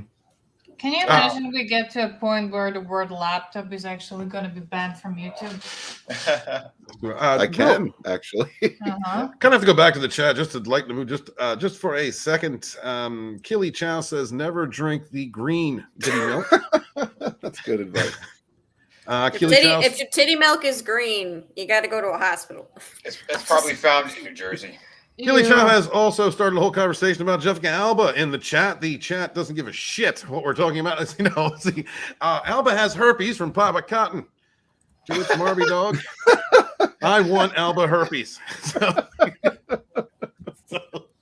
thank you, brother. Apparently, priorities. Apparently, Chris Lethal was one of Brie Larson's first 10,000 subscribers. Damn, brother. Let's see. Interesting badge of honor. It actually is. Darren, like my father before me. Hail, dude. Good to see you. Thank you for stopping by. Thank you, dude. Man, missed you, dude. Jessica Alba is one of the world's greatest beauties and still breaking my heart. Let's see. There was somebody else who said something funny as shit. You're going breaking my heart. Let's see. Killy Chow says, I would love for Ruby Rose's Batwoman and Brie Larson's Captain Marvel to make Jessica Alba What? Jessica Alba's Max Guevara, Gal Gadot's Wonder Woman, and SMG's Buffy Summers for some meals fit for real female superheroes. All right, brother. It's one way of saying you want a lesbian orgy to happen between those women. Darren, like my father before me, if Jessica Alba made me a horseshit sandwich, I'd be picking straw out of my teeth with a smile on my face. Damn, Darren. Oh my! I really like Jessica Alba. All right. Thank you, guys. Shit. I think that was comment of the night. That's the best. Yeah, that's the best one so far. RP Dog. If the milk is green, I'm not so keen. Hell, brother. You, dude. Yeah. So, this event is described by its organizers as a drag ball for kids, upon which under the age of 18 can express themselves through the performance art of drag. It's not an art when it involves minors. It's just not. Nope. No. That's called exploitation. Yes. How do they even consider it an art? It's just grown men who are. What? How is this an art? Maybe our country is like too it's like conservative for this, dance, I but guess. I would say that like half of our prostitutes don't end up dressed like this. Mm-hmm. And again, if it's adults, have at it. Do whatever you want, you weirdo. But leave the kids alone. I mean, no. Look, drag queens. That is an art. That's a thing. That's been a thing for a long time. If it's in the adult realm, have fun with it. I wouldn't call it art. Well, that's your choice. That is my choice. Mm-hmm. He said that is my choice. That's what I just said. I'm saying argumentative. This guy, combative down here. I'm saying it loud for Susan, in case. Have you seen that meme? Drag isn't art. Prove me otherwise. It's not. It's literally guys putting on dresses. How is that an art? I mean, I might agree with you, but that's not the point. Falcon says, FYI, former United States Air Force veteran, hearing enlistment rates are down. Multiple sources reporting the draft will be reinstated or massive signing bonuses. Currently, Army is offering $50,000. Well, I mean, people that are in the military now, weren't they getting forced jabs and they're paying for surgeries that are optional, that are elective. There's all kinds of shit going on. They're trying to weaken the military, man. Yep. It's a shame, man. Hail to you. Thank you Falcon. Thank you very much, former veteran. Thank you for standing up for our rights, man. Thank you for protecting us. Appreciate you, dude. Thank you for your service. All right. It's dragging the adult world. I don't give a shit about that. I don't care. When it comes to kids, it's exploitation. It's grooming. There's children's the ages of 8 to 18 years old perform drag while working side by side with professional drag queens to have their makeup done and create a look that lets them express their inner diva. So they're working around these kids in the buff. I mean, I don't even want to. I don't even want to add that up. I don't want to look at that. This is very upset. I just want to That's put a dominatrix thing. What he's wearing. That's disgusting, right there. Yeah, I want to get my black T-shirt with the skull on it, and I want to visit these people. Oh God! In the press. I don't doubt it. Too. Listen, I don't doubt you, man. Listen, I'm telling you, the cops will be like, he's a hero. He saved those children from those creeps. Mm-hmm. That's what's going to happen. In the press release from TLC's parent company, Discovery Inc., the series is hyped up as an inspiring documentary series. The teens juggle the pressures of being young adults while pursuing drag greatness. Between the glitz and glam ups and downs, the nerve-rattling stakes, their parents and drag moms guide them along the tumultuous journey to the ultimate stage in Denver, Colorado. In Denver, Colorado, like that's a conservative. Isn't that a conservative state? Like in there, shouldn't they be standing up against this? Shouldn't there be somebody, some sure. group? I think they're fairly purple. You think they're purple at this point? Hit them off. I don't. It's possible. There's a lot of payoffs that happen at these fucking places. Yeah, I mean, all I can think, is that there are perverts around these kids, looking at them, dressing them, having a great time, getting comfortable with situations that should be uncomfortable, that parents should be protecting their children from. Is Bryan Singer a producer on this show? I don't know. The city of Denver is seen as a significant city for this event by the LGBTQ community. In 1954, Denver passed an ordinance that made it illegal for any member of the male sex to appear in public in the dress of the opposite sex. This means that those drag queens were arrested when seen in public. Adults should be able to adult. I don't give a shit. I'm worried about the kids. Yeah. Denver stopped arresting their drag queens in 1973 and is now the home for Drag It in 2022. So it went from one end of the spectrum. It went from one end of we're not going to allow this in our city, to acceptance. And then once again, acceptance has been used as an open door, has been pushed, for the bounce boundaries have been pushed into perversion, into real into sickness, into realms of abuse. That's and that's, except there's not even no reason to continue reading this. It's this is gross. This is gross, and anyone, I believe, who endorses this needs to be called out. And Ron Perlman. Putting a the term drag moms is such a red flag, because I've seen this before, people, I guess, who tried to groom children, adults and stuff, are I can do better than your parents. I'm your parents now, or something. I don't know. It's just, God, it's so unnerving. Yeah, well, exactly like Brandon was saying the other night. They're not your kids. They go to school. They belong to the teacher. No, you're wrong, you sick old creep. Yeah. Stop sniffing kids. Stop kissing kids. And stop whipping kids naked. Hell, brother. God, I can't wait till one day when we are. I can't. One day there is a platform that we can actually talk about those things. Because it's from the top to the bottom, Vinny, isn't it? It's from the very top. Yep. These sickos that have fetishes that are harmful to children, harmful to others. And these are things that the mainstream media should be reporting on. This is their job, to let us know what is going on. And they're not even talking about, I don't know, maybe leaders of the free world doing things that should be exposed. Yeah, especially when there's footage out there. Walton, the platform where we are supposed to talk, that was just a code for some other action, I suppose. Wink, wink. Understood, sweetie. Let's see. Real quick, I want to say hi to the chat. Thank you guys so much for being here. Sorry, we're going to try and keep it light. We got some heavy topics today, but we're going to try and keep it light, and then delve into the things that really just need to be talked about. Us as adults, as parents, as those who are looking out to protect our kids, protect not only that, but our society. There's an entire generation. There's an entire generation right now of children who are being brought up, being groomed, being abused, being taught to accept certain lifestyles. And I think that honestly, it's a generational. It's not just this generation. They want to create an acceptance of things that are unacceptable, so that the next generation is even more accessible to perverts, to people in power. That's one. And two is because so many of these politicians keep getting caught. They want to try to make it as normal as possible so that they could all walk, and it's A-okay. That's what they're trying to do. Absolutely. That 70 fans showed up. What's up, man? What a gorgeous panel, dude. Good to see you guys. Subscribe to that 70s rock. That 70s rock fan.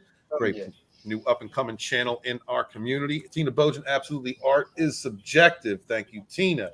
Sure. Marby Dog says that if you are putting a drag ball in a sentence with kids, then something has gone wrong. Absolutely. Seriously wrong. Let's see. Monkey Jiva says drag is the characterization of females. Let's see. To go forward, thank you so much, Lasso, for sharing out. The Get Infidel Chronicles War of the Trees. Thank you so much, guys. Link in the description below. If you do not catch it in the chat, support your indie creators out there. Thank you very much. Let's see. Baba Cotton, yeah. The further they pull the pendulum one way, the more it will swing back, and it's not going to be any better. I'd like to see some even scales at some point. I'm tired of this tug and pull. Because in my opinion, both sides have sickos. right? This two-party system, this two things, that's an illusion. It's an illusion of choice.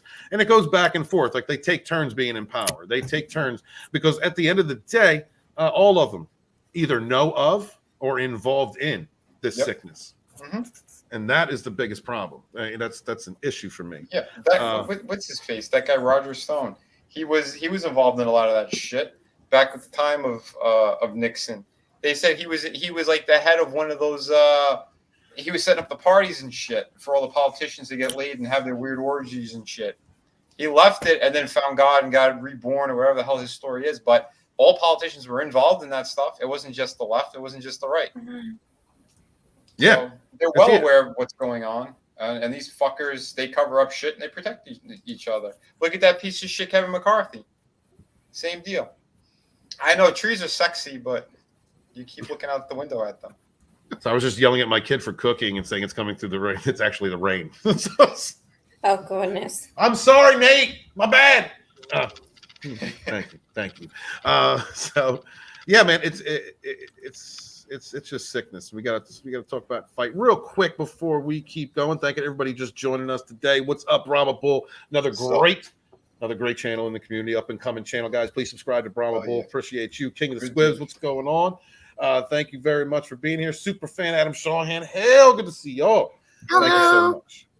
Please smash that like and share out the link for us, man. We're doing this and talking real quick since it's kind of on topic to exactly what Vinny was saying. I just want to cover this because it's kind of important. Dr. Strange, actress and husband, face multiple charges of sexually abusing young girl. Hires Hollywood. The Dr. Strange actress Tyra Pythian. How do you pronounce that? That's not white. Pythian. Pythian, thank you. I'm sorry, that just wasn't white enough for me. Now goes who goes by her married name, Zara Mark. Zara's kind of a cool name. Is accused of multiple charges of sexual abuse alongside her husband, Victor Mark. According to the Daily Mail, Pythian, who played one of the Zealots in the first Doctor Strange film, is on trial, accused of 14 charges of sexual activity with a child with her partner. The couple are accused of targeting the victim when she was just 13 and repeatedly abusing her between 2005 and 2008. Much of the abuse was reportedly filmed in order to recreate scenes from Prawn. It's fucking crazy. As noted in the Daily Mail's report, the first instance of abuse saw the couple ply the victim with rum and then dared the victim to perform oral sex on Mark. Pythian was encouraged the abuse by demonstrating the act on her husband. And so these are sickos. Go and read this article because I can't even get through it. It's very disturbing. This is disturbing. I couldn't get through it all either. And I was thinking about covering this tomorrow in depth more because I talked about it yesterday on my stream. But this is truly fucking disturbing. I'll tell you a little bit more though. They recorded it as well. So these people, they should be in prison right now. At the very least, if this is 100% true, you know what? The evidence can be verified if there are video recordings of this. Yep. Yeah, and that's what they talked about. They said in the courtroom that they made the girl film them and they filmed her as well. So with that alone, they shouldn't be, they go home and come back for the next day for trial. They should be automatically locked up. Yes. Or at least held, I suppose. And this is the culture that is produced when people out there drinking each other's blood, putting on drag queen shows for kids. This is all a part of the same culture. I'm not saying everybody in Hollywood's like this, but this is such an accepted thing. And we see it time and again in the shows that are produced for children, in the education they try to protect, educating kids about strange things that should not even be a conversation between an educator and a child. What they put in our movies, how they're trying to present this. It's all connected. This is all interconnected. This is a culture that is accepted among a certain part of our society.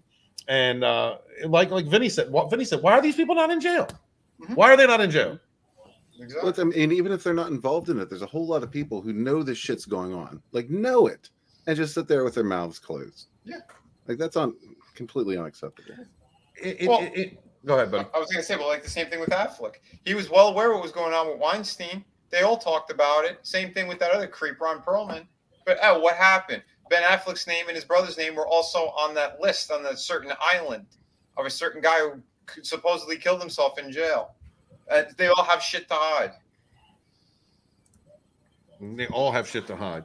You're absolutely right. And the media, what really gets me, guys, honestly, is like, you know, we've been fighting the mainstream media. We've been fighting how they've been pressing narratives, protect themselves, protect their echo chamber. Social media does the same thing.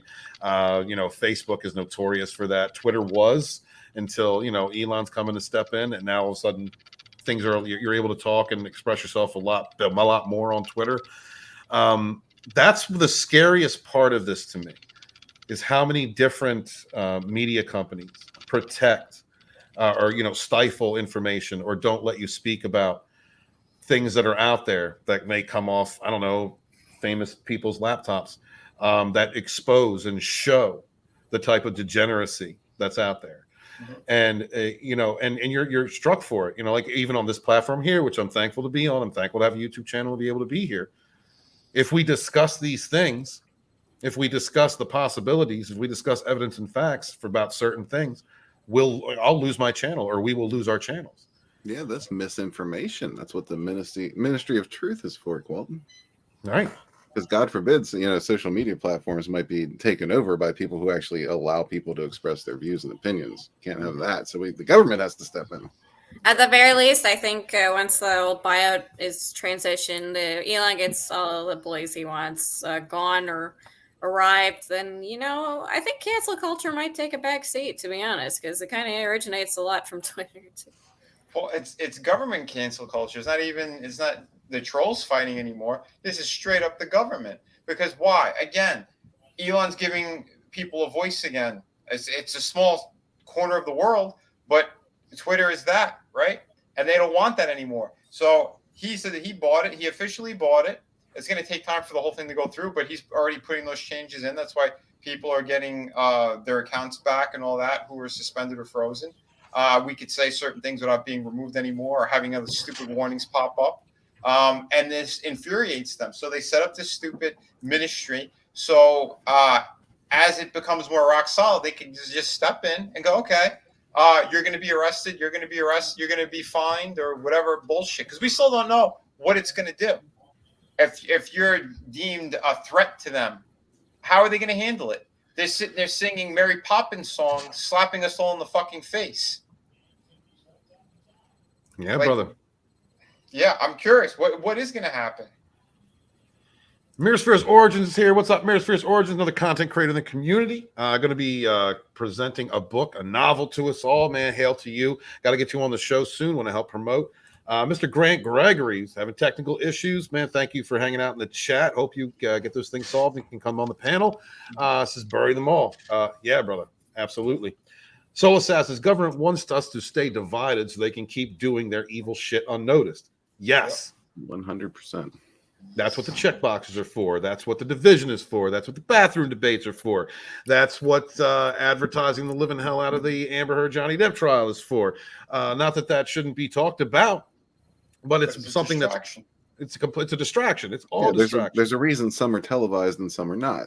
Yeah. There was one though, a very important trial that we didn't get any information out of. Records were sealed. Huh? Interesting, yeah, because it involved politicians, it involved people in Hollywood, had to do with that guy that didn't kill himself, and we weren't allowed to talk about it on YouTube. We weren't allowed to see it on social media. We weren't allowed to hear any of the court see any of the court transcripts. Yeah, no doubt. Lasso of Truth, hail to you. Thank you all for coming. Please smash that like and share the link. Thank you, Lasso. Hail to my rogue mods out there holding it down, throwing out links. Appreciate y'all. Thank you very much for being here. Rogue Disney says it's a small world with a whole new connotation this day and age. Absolutely. The echo chamber is reinforced consistently. And, every time there's even a shred of something that comes out, everyone should know about it. On that laptop, everybody should be talking about that. Yeah. That involves some of the most powerful people in control of the world right now. But they don't talk about it. We're not allowed to. You're called a conspiracy theorist if you point out something that's obvious. This is an obvious person. This person is in this photo. This person is doing these things. And this is that should be talked about, but we can't do that. We're not allowed to. And we're not even getting into. I mean, yeah, that stuff is there. A little bit of what we were talking about before, but we're also talking about high treason. There's literally photos, like you said, certain people of certain countries. I know to talk about it and not talk about it is so fucking infuriating. It is infuriating. It's terrible, man. I think really it's just because it makes the party in power look bad. Mm-hmm. Really does. Well, it's not just that. It's the mainstream covers it. You're going to have the people going, okay, how come they're not arrested? Or how come we're not overthrowing them and replacing them? Because those are the real, those are the real questions that are going to happen. They keep pushing people as far as they're doing it. There's going to be pushback. It's going to happen, and it's going to happen in a crazy way. And I don't know if they're planning for it, they're hoping for it. But in the meantime, all the other shit where there's a shortage on food, there's a shortage on everything, prices are shooting through the fucking roof, people can't pay their rent. What's their end game? But yet we're still going to be sending trillions of dollars over to Ukraine. What exactly is going on? Exactly. Real quick, I want to introduce one of my best friends out here, Tommy and the Guinea Pig Collective. What's going on, brother? How are you? What's going on, man? What's going on, everybody? What's going on to the chat? What's going on to the panel? The piggies been running in the wheels all day trying to get this internet thing straightened out, and finally it looks like it's happening. The rain has finally stopped. I don't know if anybody's aware with Florida, when we get these heavy rains, it tends to knock out the electric, it tends to knock out the internet a lot, and CenturyLink, you suck balls, you dirty bastards. I hope you burn right alongside Disney. I mean, this is one of the things with these companies. They do not give a shit about you. They hire these people that don't give a shit about individuals. They damn sure don't give a shit about children. And we really need to stop pretending that they do. I mean, when all these type of articles come out about shit like this, where these jerk-offs are supporting Ukraine. And I think this is one of the funny things. When you see these people, they're supporting Ukraine because they got the Ukraine flag up there and they got the gay flag right next to it. Do they realize that freaking Ukraine hates gays? Like, they are one of the most homophobic countries around. Like, do they not realize this? It's absolutely hilarious to me how stupid and completely ignorant these people are to the facts. And don't ever try to tell them the facts, because they're going to hide in their little shell and they're just going to read and say, look at what the white guy is doing. You don't even know if that person's white. I've seen freaking Ripper call him out all the time, and they try to claim he's a racist too. I mean, they don't even know who they're talking to, but they still run with that narrative anyway. Yeah, they do. Imbeciles. Tommy, the medium told them to support Ukraine, so they have to put the flag up. You understand? Mm-hmm. Sheep. Yeah, and the mainstream media also tells us that Pop is the most widely voted president of all time. And of course, they'll defend that as well. Uh-huh. Guys, please subscribe to Tommy and Guinea Pig Collective. We want to get Tommy to 1,000. Throw out links on your social media for his channel. Thank you very much for the mods out there. Rogue mods, appreciate each and every one of you. Guys, let's get him to 1,000 subs. Tommy, how are you doing, man? I'm doing all right. I'm still waiting for this pain to set in from that freaking accident on Thursday. It hasn't happened yet, but I was taking another look at the trunk of the car, and boy, that thing looks more mangled than it did in the picture that I sent to you guys. Oh, damn, brother, damn. I hope you feel better, dude. That's terrible. You got rear-ended. Yeah, man. Luckily, the airbags didn't go off, and I wasn't sure if they should have, and I started reading up a little bit more about it, and then the way the new airbags are designed, they're only designed to go off in a front-end accident, so. Okay. Well, I had the fire department guy tell me, oh, well, these things could just go off at any time. So I said, like, really? I never heard that one before. I was an auto mechanic for 7 years. Like, that sounds new to me. So I started researching it, and maybe I missed something. I mean, it's been a while since I was a mechanic. Who knows? Things change. And it was like, nah, it's a bullshit story. Like, everybody points to this one video of an airbag going off after the car was already turned off, and it turns out that the guy actually tripped the sensor that was loose underneath the panel. It tripped it, and the airbag exploded, and it blew the fireman out of the car. But yeah, it's because he hit the sensor. So what you're saying is it's disinformation. Someone call the ministry. Yeah. Call the ministry. Fun fact, I've been involved in about 6 accidents, none of which were my fault, by the way, and I wasn't driving every time. But the only time I've ever been injured was when the airbags went off and I got clipped in the thumb by the panel on the dash. Oh wow! Holy crap! Deg, I threw you a link, brother. If you want to jump on the panel, come on in, dude. Good to see you. Soul Assassin says probably why there are escalating tension with Russia to start a war and send all people who would fight them over there while they're still here and secure more power. Without a doubt. Without a doubt. So, yeah, Tommy, we're covering a few things today. Thank you, guys. So many payoffs between those countries and our wonderful administration that they're trying to cover up. To another topic, I'm just gonna excuse myself and poop. All right, sweetheart. Neri, I'm good. Thank you very much for being here. We appreciate you. Have a great night, sweetie. Thank you for joining us. Yeah, thank you very much. Bye, Miriam. Nice to talk to you for the first time. Thank you. Yeah, nice to meet you, Ride Kitty. Yeah, thanks, Vinny. Bye, guys. Bye, honey. Bye. Miriam. Thank you guys so much for being here. Please smash out the link, share the like. We appreciate you. If you weren't here, we'd just be talking to each other. We appreciate every single up-and-coming creator out there. Guys, throw out links to any channel that's in the chat. We support each other. We rise together. This is what we do. Thank you guys so much for being here. It's a good thing she left because I think her country's too close to what's going on. And if she says anything, they're going to knock on her door. I hope not. Yeah, I hope not, man. I hope not. So before we get into I'm glad Tommy and Vinny are here and Gaze. Before you get started about Disney, do you have any topics tonight that aren't related to some kind of weird sex act? Any no, topics? We are. We're gonna do that, and then we're gonna finish off with Disney. So Amber Heard, screen time less than 10 minutes in Aquaman 2, guys. Is anyone upset? I'm just looking at the banner bounding into comics picture. Wow. She looks possessed. She's trying to squeeze one out. I knew it. I knew it was coming. It's a waterbed. It's a baby Ruth. Well, you know what? I think it's a wonderful thing that she didn't get all that screen time because I ain't got time to get shit on. We should make that a t-shirt. Ain't got time to be shit on. Yeah, a lot of things came out this week about that Amber Heard Johnny Depp trial. We're going to cover that a little bit because it's a topic that everybody's talking about, although it is kind of a bait and switch for some of the other things that are going on. Go ahead, Vinny. From what I heard, they said there's a pattern of her shitting in people's beds. What? There's a what? What?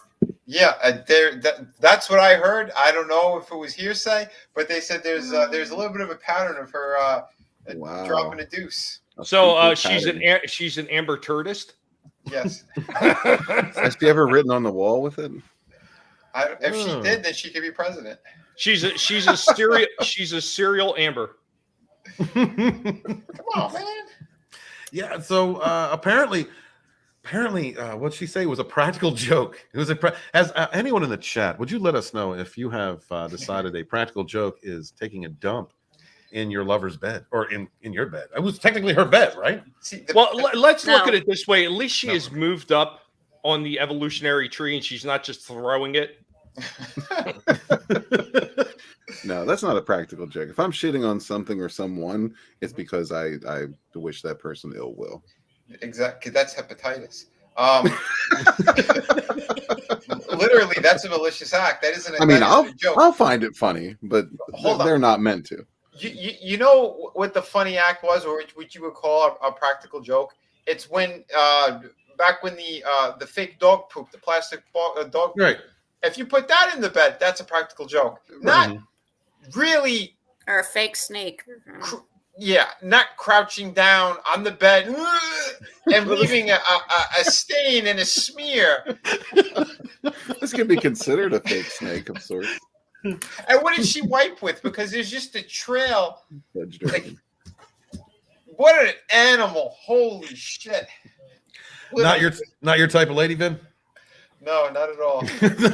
And this is exactly why I stay away from all you crazy humans, and I just deal with automata because they don't shit on the beds. I mean, sure, there may be the occasional oil streak or something like that, but it isn't something stinky and smelly and just straight up nasty.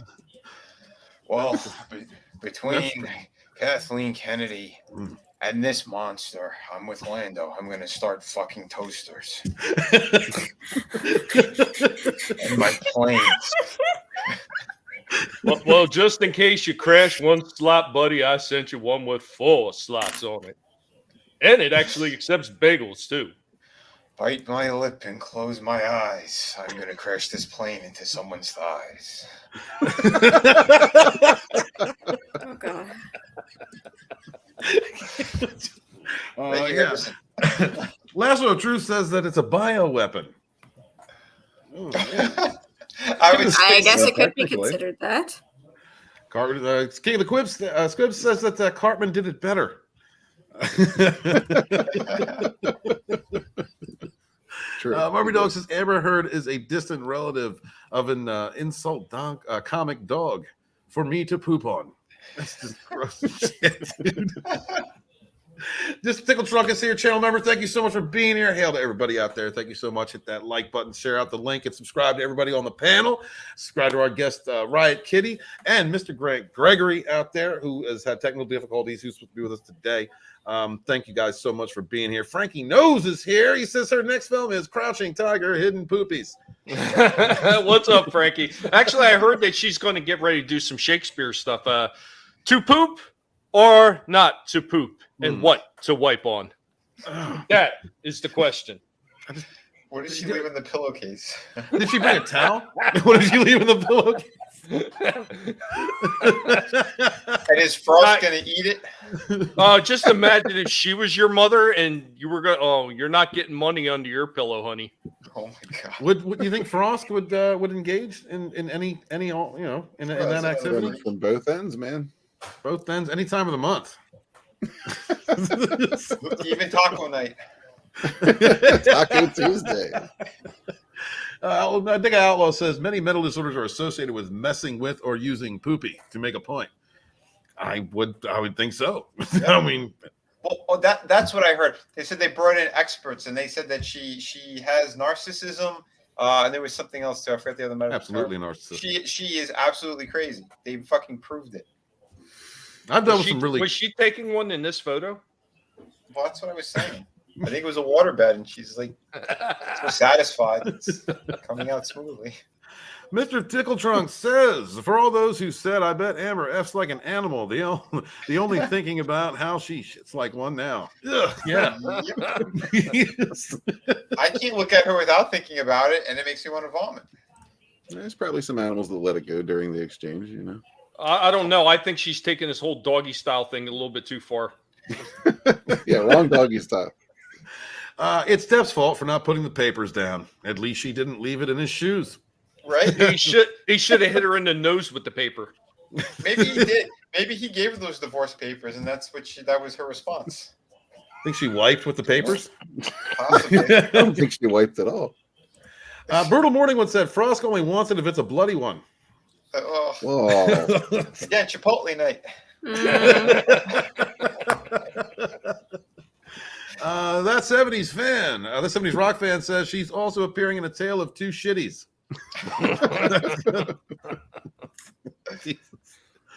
Oh my God. Yeah, Mr. Tickledrunk said Amber has this histrionic personality disorder and a borderline personality disorder. Borderline? She crossed the border. Yeah, that's a level of narcissistic shit that I just wouldn't deal with. I just couldn't. Nope. Well, you already kind of did. Yeah, but at least she didn't shit in my bed. All right. You know, I would almost bank that she is one of those women that want wipes from back to front. And that's that. And ladies, if you don't know, that's not the way to do it. She's willing to get herself sick in order to prove a point. A new rumor claims that Amber Heard's screen time in Aquaman sequel, Aquaman: The Lost Kingdom, is less than 10 minutes. Let's see. The new rumor comes from Scooper.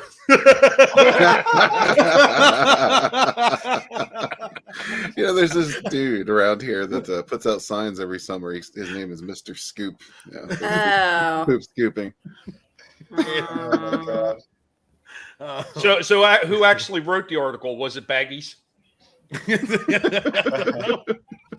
And film critic Grace Randolph. who shared on Twitter out here, Amber Heard has less than 10 minutes of screen time in Aquaman 2.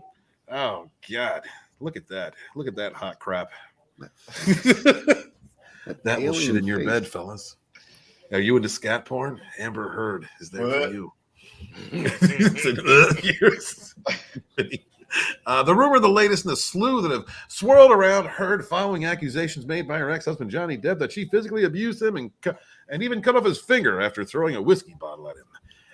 Back in October 2020, Randolph claimed that Heard was definitely going to appear in the Aquaman sequel, but bad press could lead to her role seeing reduced screen time. She tweeted, Heard is definitely in Aquaman 2. However, they are shooting so that the Depp and Heard roles can be decreased if bad press. Obviously. Oh, look, there she is. There she is, guys. Is that post-poop, you think? Is that... Well, I think they should have worded that differently. They should have said they're going to reduce the screen time so they could squeeze extra parts out if they have to. It should have been 2 minutes. Yeah. Yes. Man, number 2. I see what you did there. Aquaman 2 as well. We got 2s floating all around here. We should hashtag it Aquaman poo. He said it, Aquaman 2 floating. It's a floater. It's a floater. It's circling the drain. Too much fat for diet. No, this is floating to the top, Walton. Randall would follow. So today we've covered child drag queens, titty blood. TMN Phil's going to be drinking titty blood, and now poop. I mean, we're batting 1,000 today, guys. Are you glad you came to see this? All that, and you have Grace Randolph sitting there talking about stuff. Yeah. Good God Almighty! And I don't see anyone in the chat talking about putting turds on their pizza. Why not? Yeah, right. That was not a part of the debate. Ketchup, pineapple, no poo.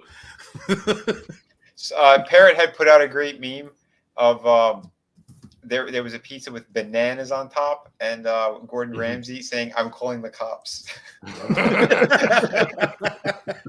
Bruno Morning was an Amber Heard, Queen of Shatlantis. Mr. Tickledrink said for Amber's neck trick, she's going to mark the couch, eat his homework. Oh, God. No, I think Frankie's got the best one. And instead of giving her a ring, Johnny should have given her a cork. Yeah. Oh, my God. And I wonder if it wasn't just a trial. I wonder if it was her physically assaulting Jason Momoa as well that cut her role down to 10 minutes. And on that note, before we answer, Momoa came out as well in support of Johnny. Good. So that also says a lot right there. That's good. I'm glad. I mean, Mr. Tickledrunk says all you can do is add a hashtag in front of the 2 and make it topical. Aquaman number 2. I hope people start drawing a hashtag on their posters so it's Aquaman number 2. Yes. And they should also use Photoshop, take her face off of the poster and replace it with the female bathroom sign. The only thing that can make this any better is if they have a sponsorship from Tidy Bowl. Yes. Or the Squatty Potty. Why not? The Barbie Dog says pineapple on pizza before Amber turd in my bed any day. Oh, man. Yeah. You'd want to eat before? You'd want to eat before you came and saw that? And you showed up and that was in your bed? Barbie Dog, come on, man. I think he's hoping that's not going to happen, like an either-or situation. Oh, okay. Well, yeah, thank you, Red. Thank you. You got it. Do you suppose that she'll come out with her own poopery now, too? Poopery? Hey, why not the Walton candles? Why couldn't we work in conjunction? Isn't it kind of ironic that she was trying to destroy Johnny's career and now her career is completely buried? Because who the hell would hire her now? Except for, a really seedy porn director who's just making scat films. Frankie knows she plays Singer? Mira.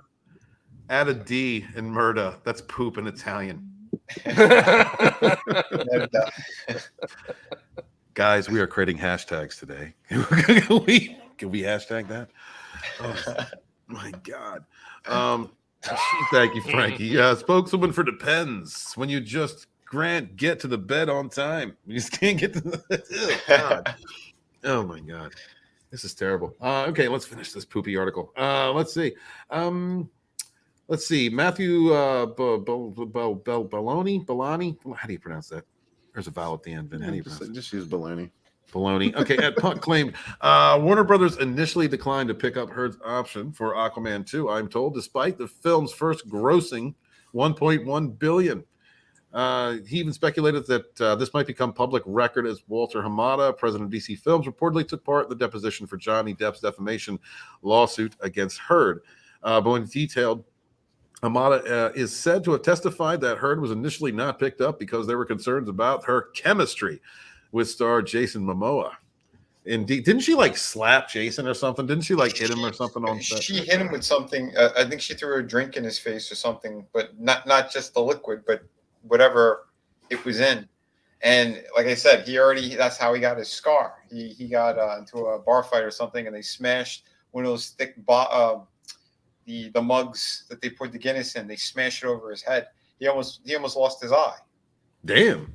Yeah, and this bitch is doing the same thing, trying to hit him in the face with something. So she's a physical abuse. She's really a physical abuser. It's a pattern. Yeah. Narcissistic people. That's how they operate, man. And it's never their fault. They're always the victim. Remember that. That's never their fault what they've done. And they don't. And the only time that they own anything is when they get caught. Like she was denying, and now it's finally at the point where she's giving depositions, and now she's been caught, and now she has to own the situation. And that's how. When Johnny wins, I want him, when it's all done and they hit the gavel and like, hey, you won. I want him to go, see, I told you she was full of shit. Right. Yeah. Perfect. Amber can sell poopery on the Goop site with those, what's he sending, flashbang candles? Oh, like the Gwyneth Paltrow ones? Yeah, flashbang candles. Oh my God. I love you, Mr. Tickle Truck. Thank you. Aquaman says, Frankie knows says Aquaman make sure to swim in front of Mira. Yeah. Man, since she already unibombed the bed. Yeah, she got a new nickname. She's called the Streak. Yeah, be careful, Jason. Don't fly into that. Yeah, and I don't know for these purposes if I'd term it the Depp scandal. It's more like the scat scandal. I think that's the real reason. I don't think it really has much to do with Johnny so much as her just, shitting and squatting and, hurting people physically. Mr. Tickletrunk says Aquaman flush once for the bulk, twice for the reminder. Or in her case, 3 times just to make sure. Hey, Tillium29, thank you for stopping through. He says, good to see you all. Good to see you too, man. Thank you so much for being here. Please remember to hit that like, share out the link. Yeah, you didn't have to say you're back because I was going to ignore that private chat. I wasn't. Okay. That was funny. Yeah. She goes, can I read it? Can I read it? Sure. Do something, light a candle or something. I don't know. Sure, I already admitted I left. We were in the middle of this conversation. Ryan Kitty goes, this is so poorly timed, but I have to go to the bathroom. I'll be right back. You should have said I'll be back in 2.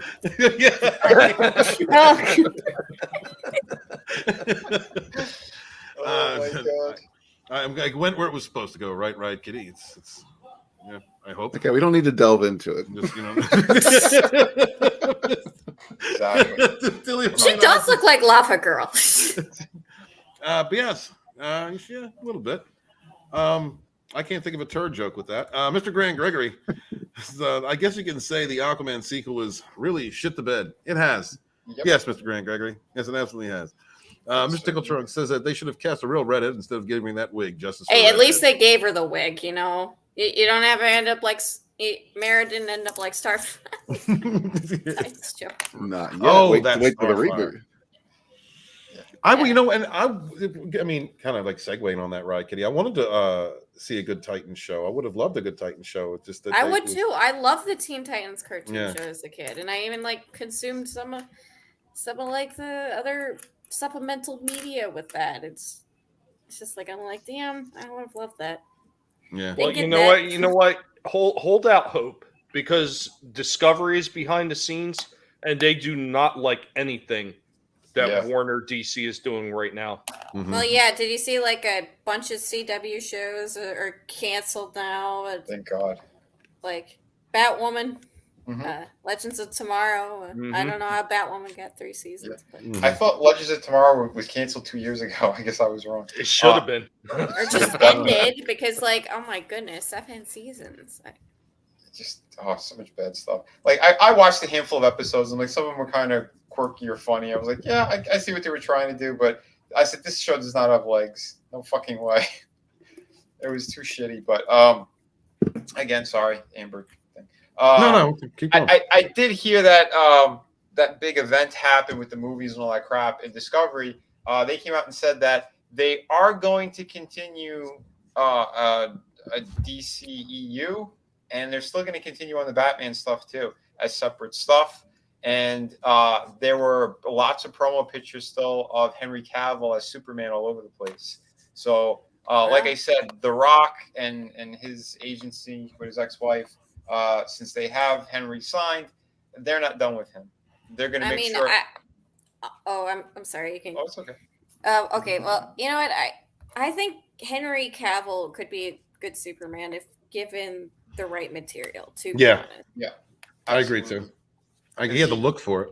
He's got the look. He's got the look, but he just needs the right material. Honestly, I think like I've seen him in other stuff. He's a good actor. He just needs the right material. Yes. Well, there's a lot of Cavill could also be a good Witcher if he was given good material. Well, that's it, right? It's the writing's bad on a lot of that shit, because I'm sorry, he looked great as Superman. His scenes were like, he acted them well. It's the storyline itself. It pulled Amber Turd and shit to bed. He's freaking hot as Gerald. Well, you can.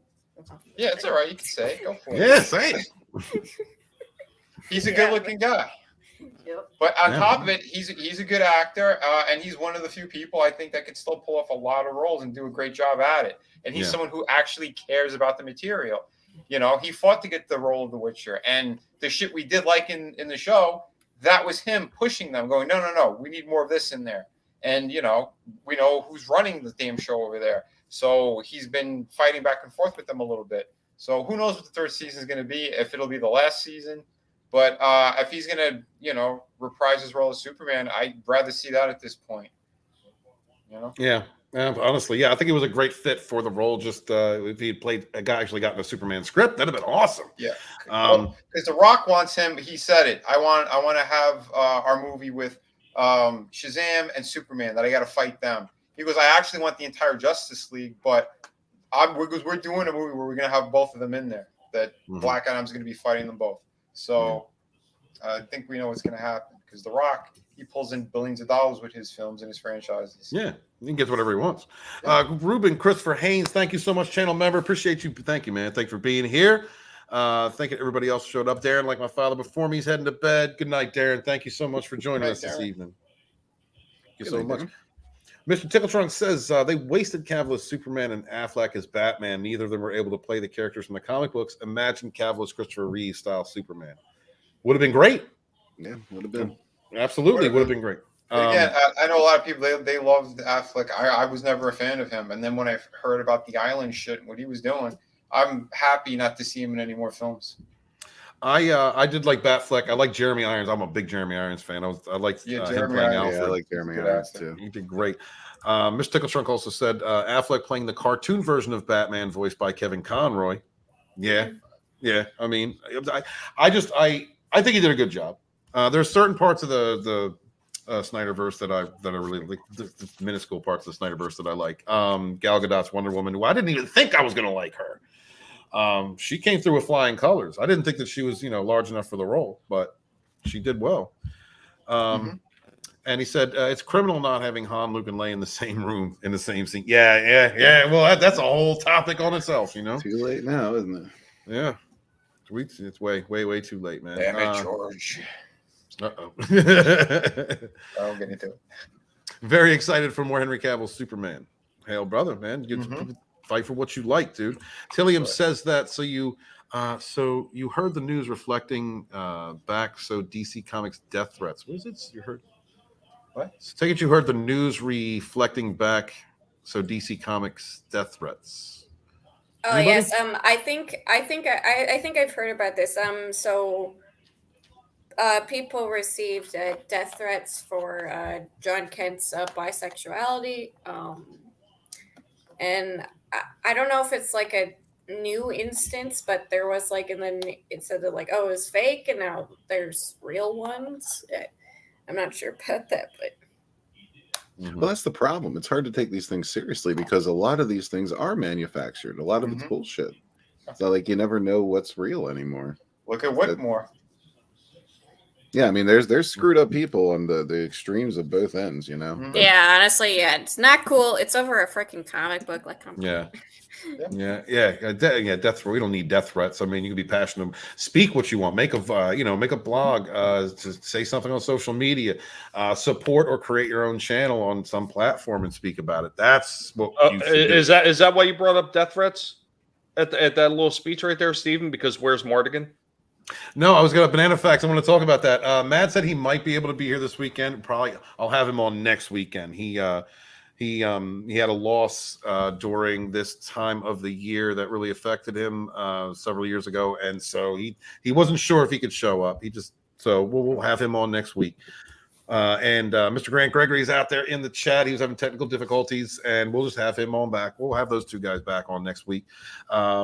And next week we're gonna have them. We're gonna have Fat Steven Seagal is gonna stop by, and maybe Chris Knight. Maybe Chris Knight's gonna stop in. Yeah. Maybe we'll Tommy stops in next week too. Yeah. Right. All right. So let's. Oh, this is the next one. Batwoman. Here we go. Batwoman. We'll talk a little about this because Batwoman got canceled along with the Legends of I don't know. I don't watch the shit. I haven't watched the Arrowverse since Arrow, really. I haven't watched the Arrowverse since Supergirl. Yeah, I mean, and like I guess I did. I actually did. I decided to watch Superman, Lois, and Stargirl. Those are the diamonds in a dumpster fire, basically. Yeah, that's what I heard too. And there exists a universe where Thundercats 2011 got canceled after one season, and this right here got 3 seasons. I'm just like, right? Unbelievable. And I'm the same. I think I watched season 1 of Supergirl, and I think 2 seasons of Arrow.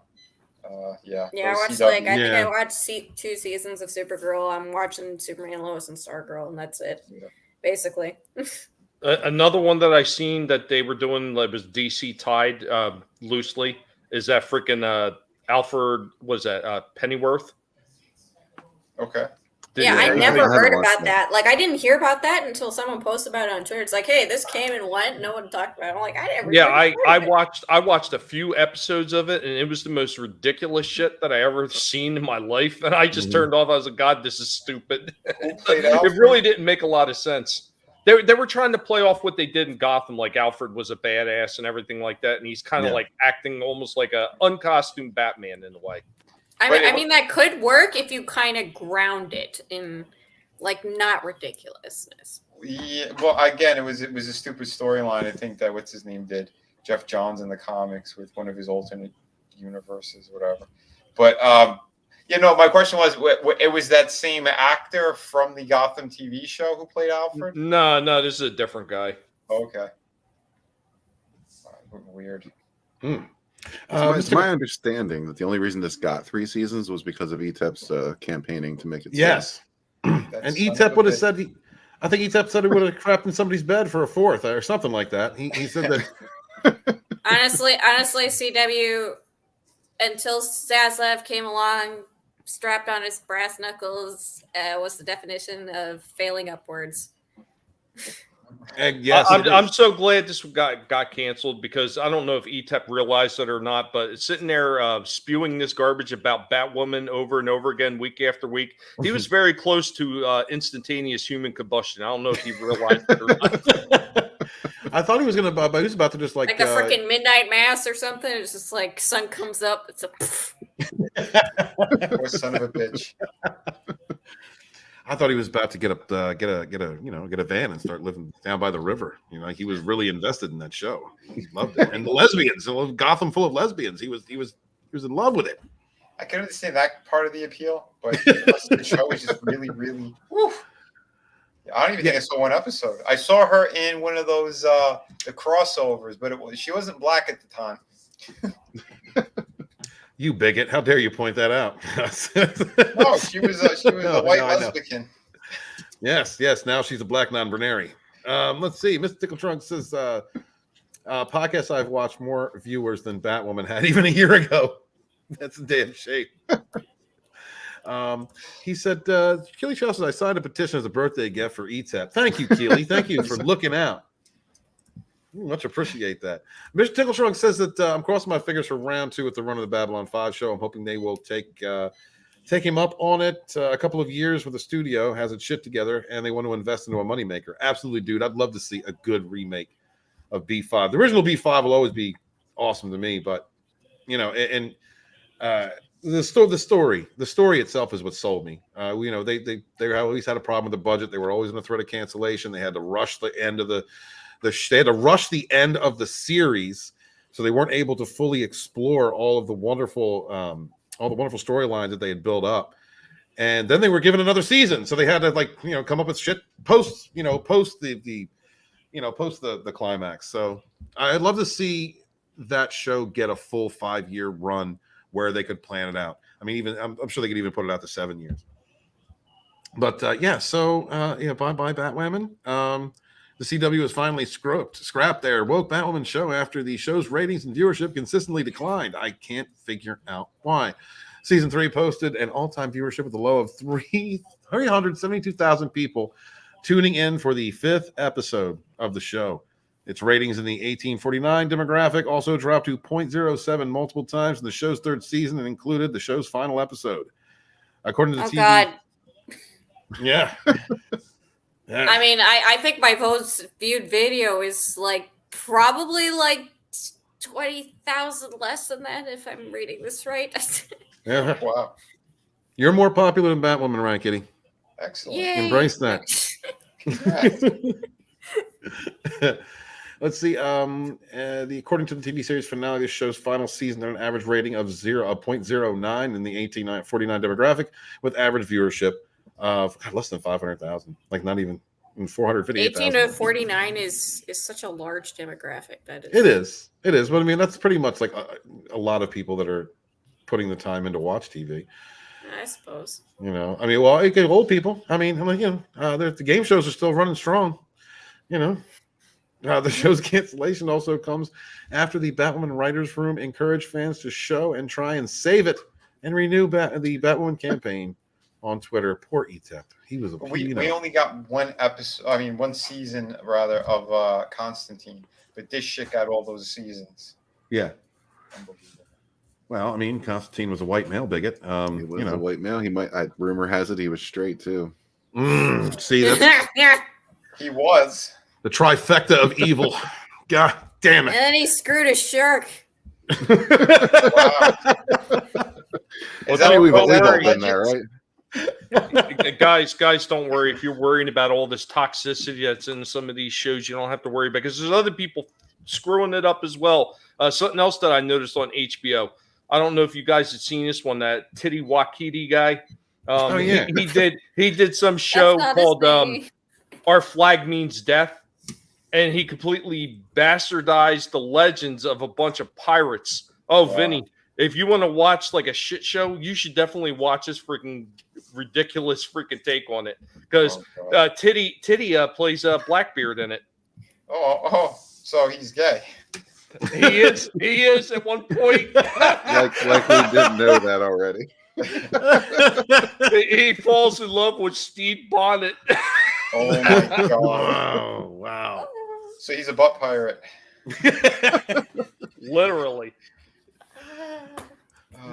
Tillium29 says, I would like to see through the first season of Batman. Not interested in a replacement of Kate Kane for a bad woman. Yeah, good brother. Mr. Tickle Trunk says he refuses to decanonize the original B5 show. He just wants another crack at it while he's learned, since he's made the original, something us fans but something to bring in new viewers. Yeah, man. I'm excited for that. We got to talk offline. We'll talk offline about that, Mr. Tickle Trunk. I'm really looking forward to seeing another a B5 run. The show's writer Caroline Dries confirmed the show is canceled, writing on Twitter, just got the sad news that Batwoman will not be seeing a season 4. I got bummed, full of gratitude. Well, you should have written a good show. That might have worked out. I don't know. And we're not being exclusive to anyone who, did not fit your criteria. And that's not how you entertain. That's not how you build an audience. Shut up, you bigot. Oh, I'm sorry. My bad. I'm sorry. So, yeah. No. No, the best part is she said oh my God, she was honored to make 51 episodes. Oh my God. The Vehicle Force Voltron series ran more than 51 episodes. I don't really think that's anything to be proud of. Oh my God. Oh my God, he looks so silly in that. Yeah. Holy shit. That is your beta. Like, why does his abdomen look so small in that? It's so strange. Like his everything about this is weird. I still want to know how she went from a white lesbian to a black woman.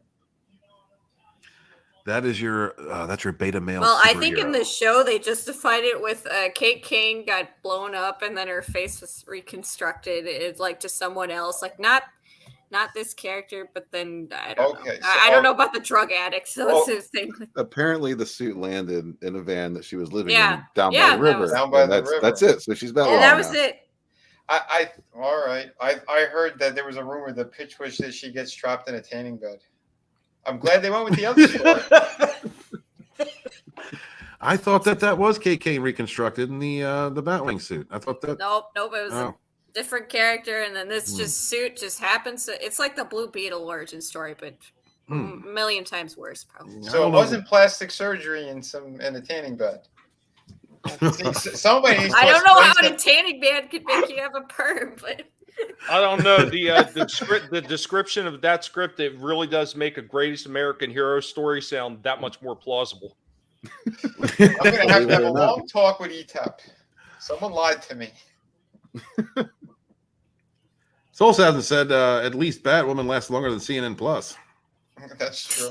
I suppose, but that's not a very high bar. I think didn't it last like a month or so? I don't know. Mr. Tickle Trunk says he's had orgasms that lasted longer than CNN Plus. $300 million. Keely Chow I've dated says longer than a month. You're like worth it. Keely Chow says the original Sydney from Dark Angel was a better black lesbian than Ryan Wilder. Okay. It says it sucks that Batwoman lasted one season longer than Dark Angel. That's the truth. That is the truth.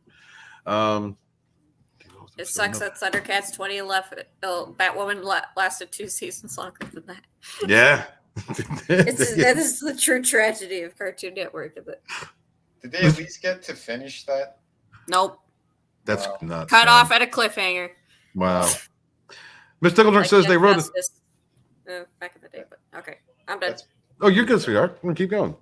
No, I'm good. No, it's just Cartoon Network has a lot of very obvious skeletons in their very public closet, and one of those is near and dear to my heart is Thundercats 2011. So you're talking about all the weird sex crimes, right? Yeah, well, that's not skeletons anymore. That's a graveyard. I guess, yeah, graveyard. Skeleton. They nuked everything because of all those sick fucks behind the scenes, what they were doing. Yep. Yes. I hate when they do that. I hate when they get you invested in a show and then you never get that completion. You never get at least something. Like put out a film. Put out like an hour-long film. Even or something. just like a Google document. Something. Yep. This is how it would have ended had we had the budget to finish the animation, and there's someone just holding up the storyboards. That would be something, at least. Right. Well, guys, apparently, Disney corporate affairs chief Geoff Morrell steps down after 3 months. Poor Disney. Geoff Morrell. I have no idea who that is. But don't even care who that is. He's just leaving. He's out. He dipped. It's I guess somebody they had to blame. Walt Disney Company Chief Corporate Affairs Officer Geoff Morrell stepped down from his position according to the email sent to company executives. Fox Business confirmed. Morrell has served in the role for just 3 months during a period of political turmoil for the entertainment company as it took sides in Florida's parental rights and education legislation. In the email obtained by Fox Business, Walt Disney Company CEO Bob Chapek told company executives that Morrell is leaving the company to pursue other opportunities. Morrell told the staff in an email that it has become clear that he is not the right fit for the position. Yeah, he probably sided with DeSantis. Right. Maybe. After 3 months in the new role, it became clear to me that a number of reasons it is not the right fit, Morrell wrote. After talking this over with Bob, I've decided to leave the company and pursue other opportunities. Do you think it was that, or do you think like he was taking he's a fall guy? You know, he's a fall guy for or he's just like, Disney, you're being too crazy for me. Yeah, I can't do it.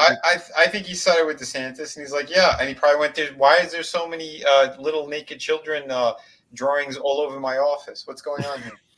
Right. Oh God, I don't know if it's...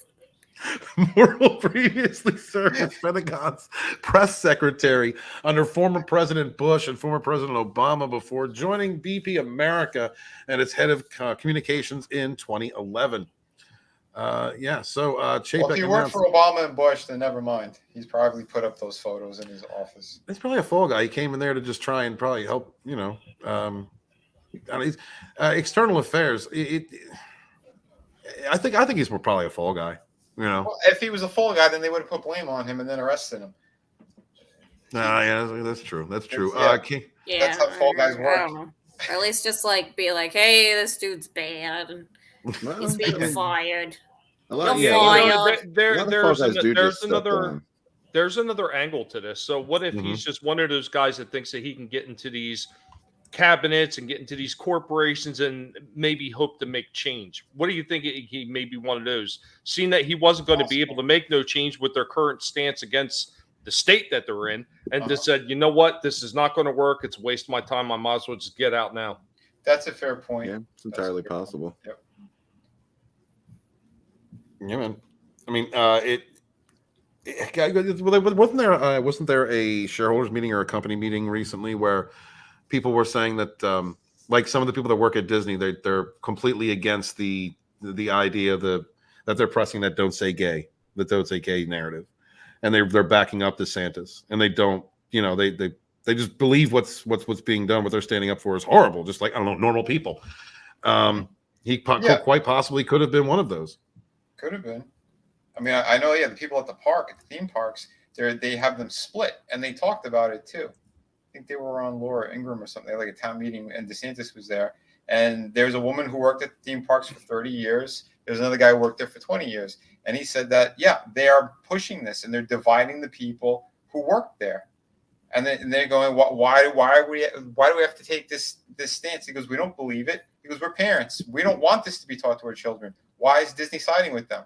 So you have that half, then you have the other half that is, crazy nut job extremists, and they're going, no, it's true. We have to be doing this. Why? You're not supposed to have sexual things for children. Period. There's no discussion about it. I covered it on Friday's stream. We had a damn good conversation about that new Chip and Dale's movie, and they keep talking about that Dale transitioned. They wouldn't stop saying that word over and over. Yeah, that he transitioned from 2D into a 3D animated thing, but they kept going, he had the procedure done. There was that, and then throughout the entirety of this trailer, they're playing a highly sexual, fucked up song, My Best Friend. And if you guys look that up, there are two black girls dancing, talking about things, and saying the N-word, and how they don't need a certain man, they can fuck each other, and all that shit is in the song. Why is that song attached to a Chip and Dale's for children? Because it's to condition children, Vinny. It's to expose them to these ideas and make them more accessible. I know. All I know is that movie looks bad. And then what they did to Bobby Driscoll, they destroyed that kid. You still have that thumbnail you can bring up for us? Since you're going to talk about Bobby? Yeah, it's seriously fucked up if you guys haven't seen it. The one who actually played Peter Pan, I got it right here. And guys, we had a great conversation about this on Vinny's channel on Friday. Please go check out Vinny's Friday stream, and if you have not subscribed to his channel. So yeah, the kid who did the voice acting for Peter Pan in the original cartoon, it was his likeness that they drew. He was like a golden child for the Walt Disney Company, and this poor guy, like they were putting him in live action movies as well. He became a teenager. He got bad acne, and they ghosted him for a year. He goes back to the studios and he's talking to the receptionist. They go, "Oh yeah, we let you go." He goes, "What do you mean you let me go?" Because we have contracts. So he goes, "I want to talk to Walt." Walt said if there's any problems, to talk to him. They refused to even pick up the phone to call Walt. They called security and threw him out on his ass. Then this poor guy, he had a very rough life. There was rumors that he was being passed around in Hollywood as well, in the Disney Corporation before they fired him. There's a lot of sick shit that happened. That's kind of more, alleged talk, but he went into alcohol and drugs. He was going to write a book on his years in Disney, and then he magically turns up dead. They found his body. I forgot how long it was. They ended up putting him in Potter's Field.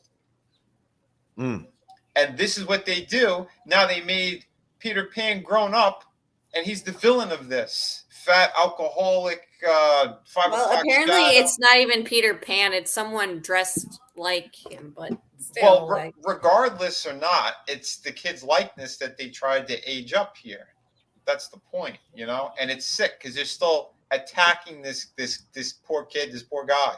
He died at 31 with nothing because of this. Just like alcohol and out of like overdose with like alcohol and drugs. Well, there was an actress who played his mother in one of the movies, and she said that she saw something, one of these executives doing something at one of these parties to him that was very creepy and disturbing, and she didn't talk about it until she was into her golden years because she didn't want to lose work in Tinseltown. Yeah, I don't know. I mean, like, honestly, obviously, I think it's alleged, but, it's still sad. It's very sad. That whole situation was sad. And it still makes no sense because Walt used to take care of everybody. Why would he let this kid go like that? Like, there's a lot of bizarre shit that's circulating around that. But again, they went out of their way to take his likeness and do this to him yet again. That's disgusting. He didn't make a penny off of anything. The toys, the cartoons, anything that had Peter Pan's likeness on, that kid should have got a cut. He would have never went the route that he went. Yeah. But, it's sad. It's sad and fucked up. So. Soul Assassin says it sounds similar to Corey Haim. Yeah. Yep. This Tickle Trunk says Disney started out as a place for dreams and making fast acts of cash while giving back to humanity. Today, it's a cultural vampire. Yeah, brother. He said, I know many people who work for Disney, mainly in the animation department. They said it was a hellhole. Yeah, man. Today. Well, even Tim Burton had said that like previously because that's where actually he started out. He started out working for Disney as an animator. And when he wanted to do his own thing, that they were like always, putting him down, saying there's no way you're not doing anything like that here. You're going to follow the script. And that's why eventually he kind of moved off and started doing his own thing for a while. Eventually, they did wind up funding Nightmare Before Christmas, but they did it through a separate entity of Disney, I think, initially, before they wound up putting the Disney stamp on it because they really didn't believe in it. Yeah. But yeah, I mean, they played games with him for a long time. Yeah. And didn't they say it was Danny Elfman and I think his wife or something that was responsible for that whole script? Yeah. Yeah, they did all the editorial and everything on it for him. Like he came up with the basic concept plot and everything like that, and then they did all the behind the scenes work and never got any fucking credit. Yep. Mr. Tickle Trunk says, yeah, that kid signed away his rights to any money when he started. That's standard Disney practice.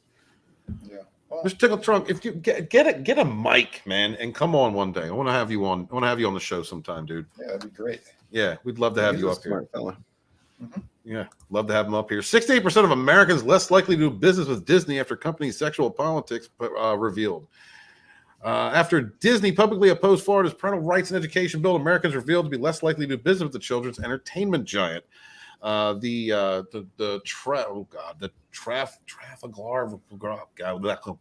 Group poll said news reports revealed Disney is focused on demo flange. What? That's all I heard when he was trying to speak. Semiflange.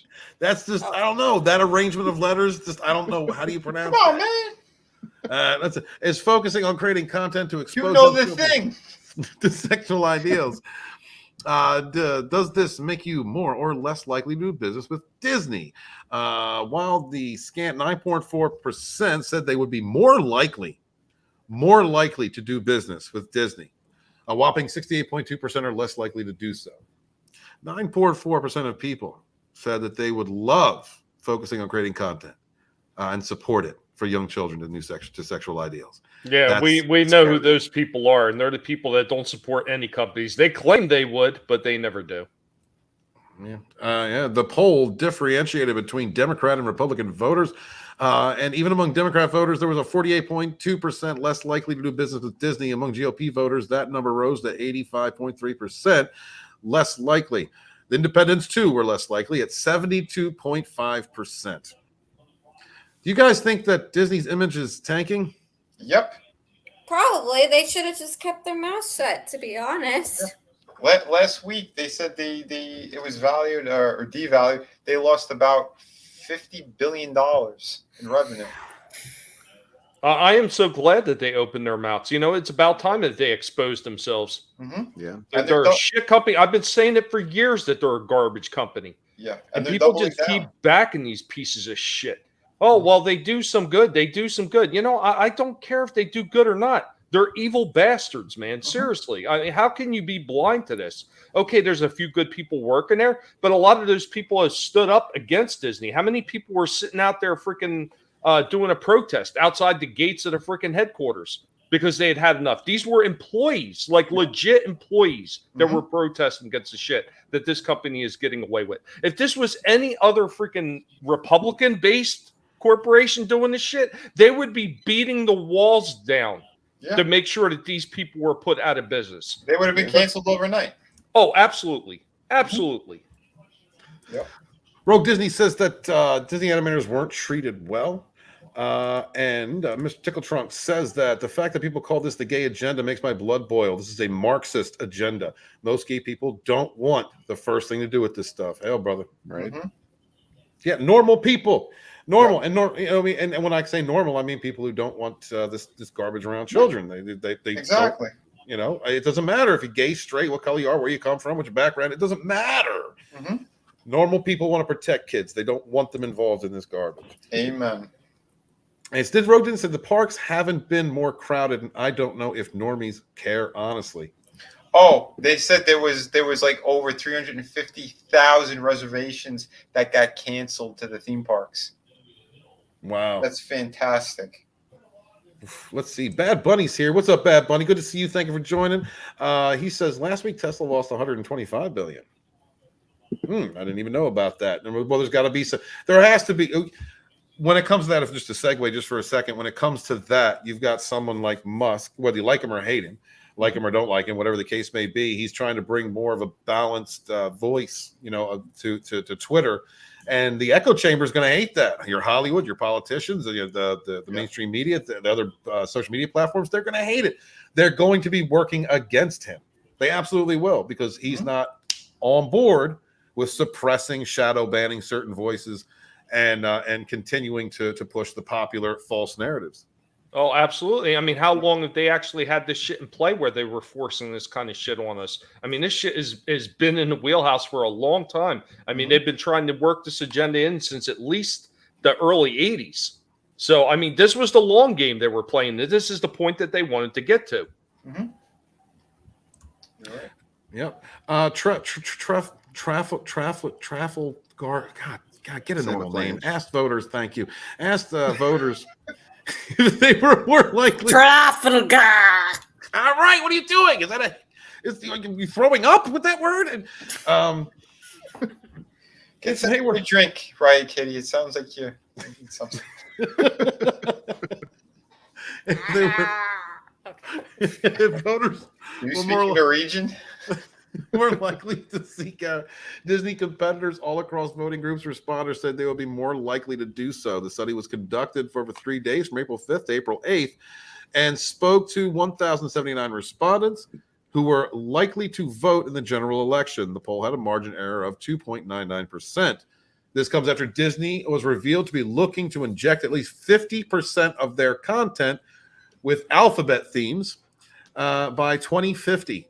And executives at Disney laminate the signing of the parental rights in education. Lamented. They didn't laminate it, Stephen. They didn't have I said that wrong, and that's what tripped me up. Actually, I mean, I you said can that laminate that, I guess. Don't roll it out.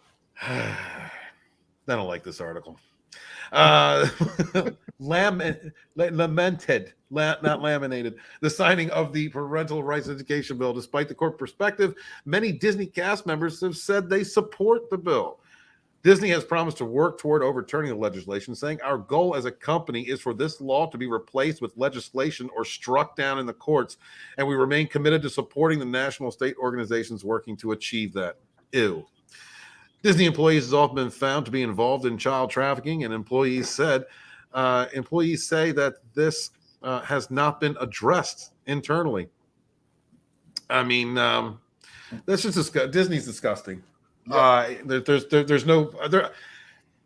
If there are good people there, get off the sinking boat. Really. Well, and it also started too with what was it? His niece there, Abigail. She's the one that came out and called Walt Disney supremacist and all this shit, and is pushing all this crap as well. And they said that the family's divided. The other side of the family, they're like, no, that's not true, and this is bullshit. Mm-hmm. Honestly, I think, you know what, I've seen a lot of people just absolutely lose their minds over this bill. I'm not gonna lie, like a couple YouTubers I used to follow, everyone just lost their minds with this, and more than people have already lost their minds already. So it's well, you know what's funny? And I'm sure those big YouTubers, they didn't pull up the bill and read the bill on air, because if they did, they would have saw none of that shit's in it. Mm-hmm. I'm guessing not. No, it's just like, oh, this is a grooming, or it's like a fascist bill, and I'm like, really? Like, can you at least read it? I don't know. Mm-hmm. Right. Yeah. No, what it is, and what we were saying too on a lot of streams is the people who are calling it that are calling it the Don't Say Gay bill, and they keep pushing that they want to have this shit in there. Those are the groomers. That's what it is. So they're trying to confuse the whole narrative and the whole speech of what's going on and how people want to fight back against this, because the bill has nothing to do with sexuality whatsoever, period. Nothing about gay, nothing about straight, nothing about trans, none of that stuff.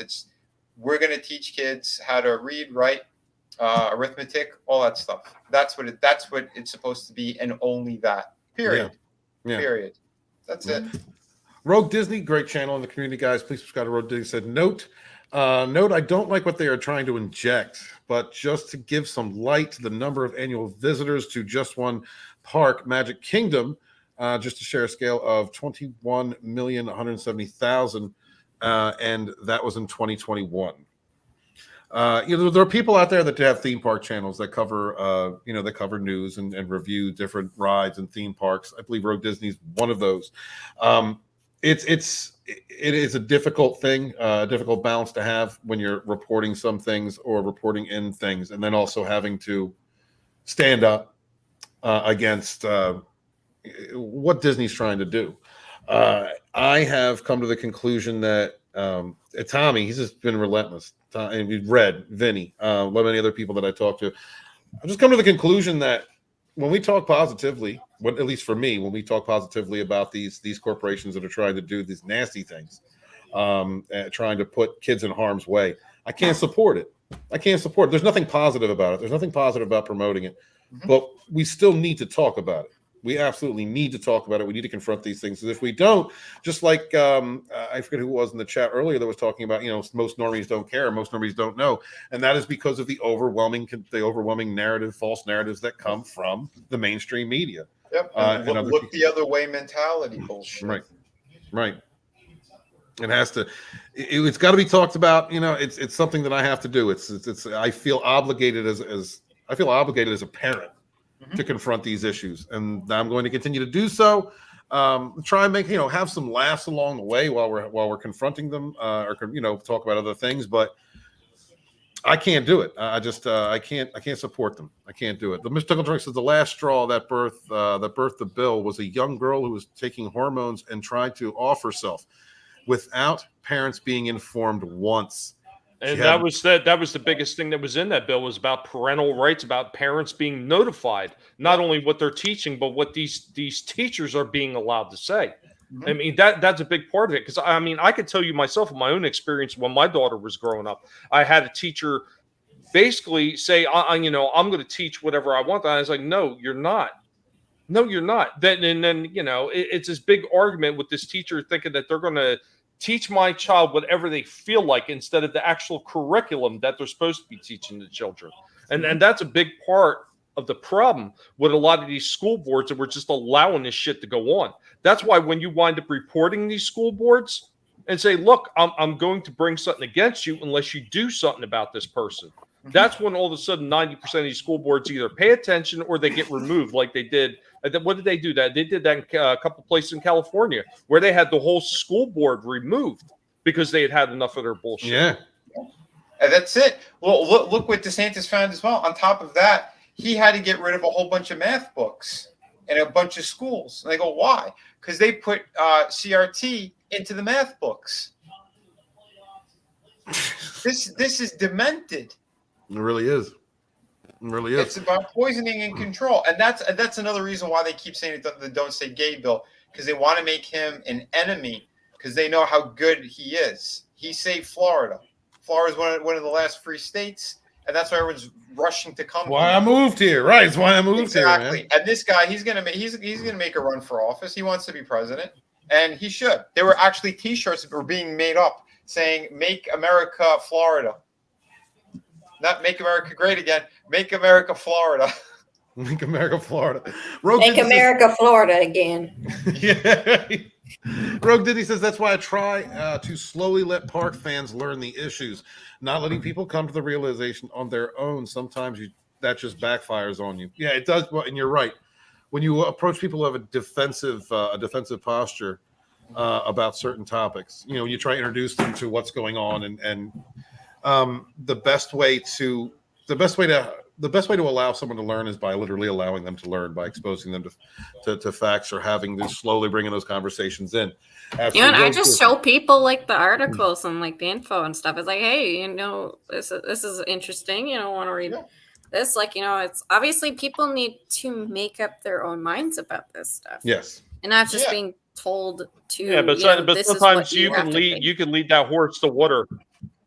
But you can lead that horse to water sometimes, all right, Kitty, and they just will not drink. I have a friend like that I've known since I was 11. We grew up hating the system, listening to suicidal tendencies, listening to all kinds of different music that was very anti-government and anti-authority. He is all on board with a lot of this shit that the mainstream media is pushing right now, for the simple reason, I see it everywhere. It's all the same on all these different news channels and all these different papers that I'm reading. Well, don't you think that maybe if you looked into it a little more, you would see they're all saying the exact same thing? Like, open your eyes and look at what they're giving you, all the clues. They're telling you we're following the narrative. Yeah. Look. It's word for word, the scripts. It's not that it's partially. They even use certain keywords that are identical on every single station. And I'm glad you brought that up too, Tommy, because that's the other thing too. You have reputable people. The George Snuffleupagus, I always call him on ABC. That stupid asswipe. He also referred to it as DeSantis's Don't Say Gay bill. And he knows for a fucking fact.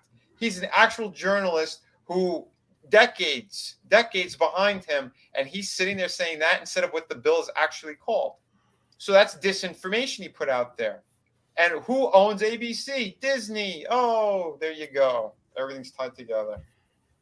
It really is. It really is. We are coming to, it's been 2.5 hours. Guys, thank you so much for being here. Those of you that have been here the whole time, anyone who's watched the show, appreciate you. Please hit that like button, smash out smash the like button, share out the link. I can't even talk. There's a couple things I wanted to go into more, but I think I'm just going to hit on top of one. Let's see.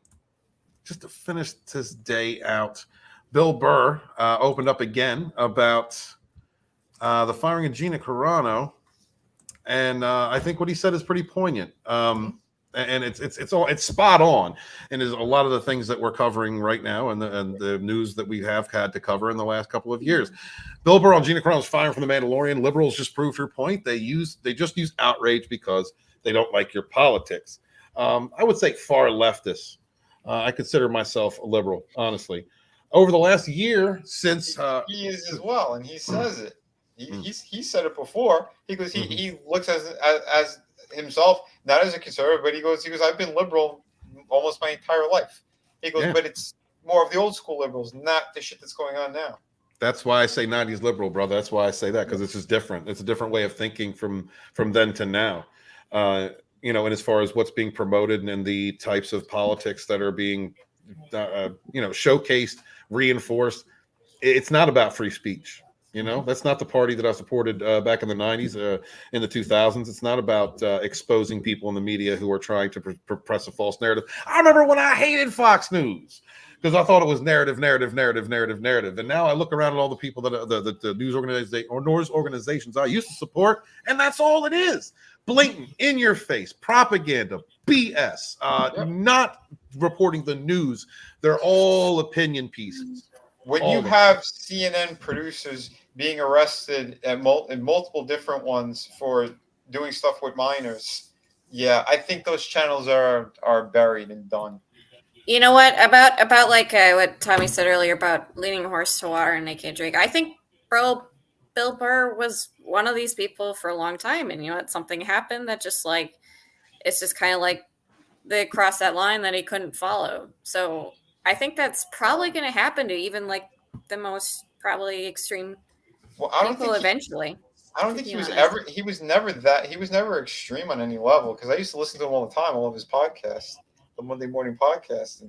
I mean just like just like kind of like just like not speaking up about it, keeping your head down, that kind of thing. Well, again, if there's a job, because I know he has said this before as well, and he's seen him on Joe Rogan, and he said it too. He goes, like, at the time that it happens, he goes, you can't really say much, because then they're going to dogpile you, and it's not about what's right or wrong. It's, you don't agree with our narrative, so we are literally going to cancel you. Yeah, you're not going to have a career anymore. And that's why I think he waited to speak up. And that's another thing I'd point out real quick is that this whole canceling thing, it seems like more of a modern thing. It really isn't. It's just changed names, because back in the day it was called blacklisting. Yeah. Right. Blacklisting. Yep. A little over a year since he first opened up about his former co-star's firing, comedian Bill Burr has offered his opinion that Gina Carano's firing from The Mandalorian was unfair. Burr spoke to Carano's firing during a recent interview with The Hollywood Reporter, given both in retrospective of his career and promotion of his upcoming Netflix stand-up special, Live at Red Rocks. Following the discussion on topics such as the ups and downs of his career and his 18-year relationship with his wife, Burr was eventually pressed by THR writer James Hibbard for information on whether or not there was a chance he would reprise his roles as Saul Goodman, henchman Patrick Kuby, and Imperial soldier turned mercenary Miggs Mayfield in either Better Call Saul or The Mandalorian, respective upcoming seasons. Refusing to confirm or deny such possibility, Burr instead told Hibbard, "I just do stuff and it seems like it's fun. And the people I'm working with are trying to do something great. You go to the set of The Mandalorian, they're trying to make something great all day," he continued before solemnly trailing off and interjecting, "That makes me think of Gina, how cool she was as a person." Next, I thought it was funny that the liberals proved her point. He continued, "They just use the outrage because they don't like your politics. As someone who considers himself a liberal, I'm disappointed to see the left become how the right used to be when they went after the Dixie Chicks after they criticized George W. Bush." Yeah, man, hell that. The comedian added, "There's not a lot of people like that. Most of us are just trying to not get into trouble. But there's a small collection of lunatics, either on the right or the left, at a given moment that cause hysteria. And now there's so many media outlets that want eyeballs. They make money off advertising, and they give attention to these crazy fringe people." Absolutely, man. The whole thing with Gina, you can chime in when the shit's happening because you can cause static for other people on the show. That's somebody's opinion or their political beliefs. That makes people to destroy their ability to make a living, and that's effing bizarre to me. What did I tell you? Yeah, man. I love Bill Burr.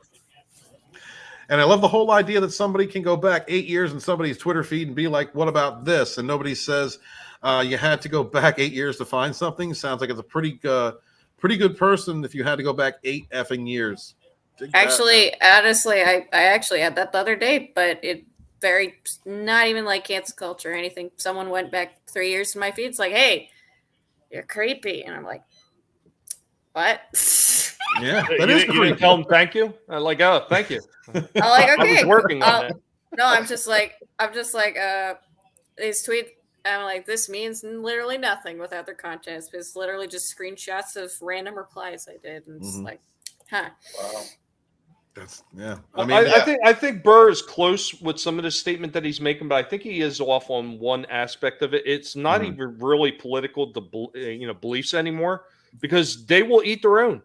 You can completely agree with everything they're doing, but if you say one thing slightly out of line, they will attack you. And I will use J.K. Rowling as an example of that, because she was all on board with everything they were doing. She said one thing out of line, and all of a sudden they dogpiled her. Mm-hmm. Yeah. It's absolution at its finest, basically. It's just like you have to fit into this exact mold, otherwise. Right. Oh, by the way, right, Kitty, when that person called you creepy, did you go, okay, that's nice? It's not creepy at all that you deep dove into my Twitter feed for years worth of content. Yeah, did you tell them stranger danger? Did you say get out of here, you stalker? No, I'm just like, it's a shame you didn't use my art. That would have been free promotion. Holy shit. Miss Tickletrunk says, this is the time for people to start to say stuff. Others want to get ahead of the change, so it looks like they were against it the whole time. I think Burr isn't going back to Star Wars, so we can talk now. Bill Maher is another one who's talking a little too late, in my opinion.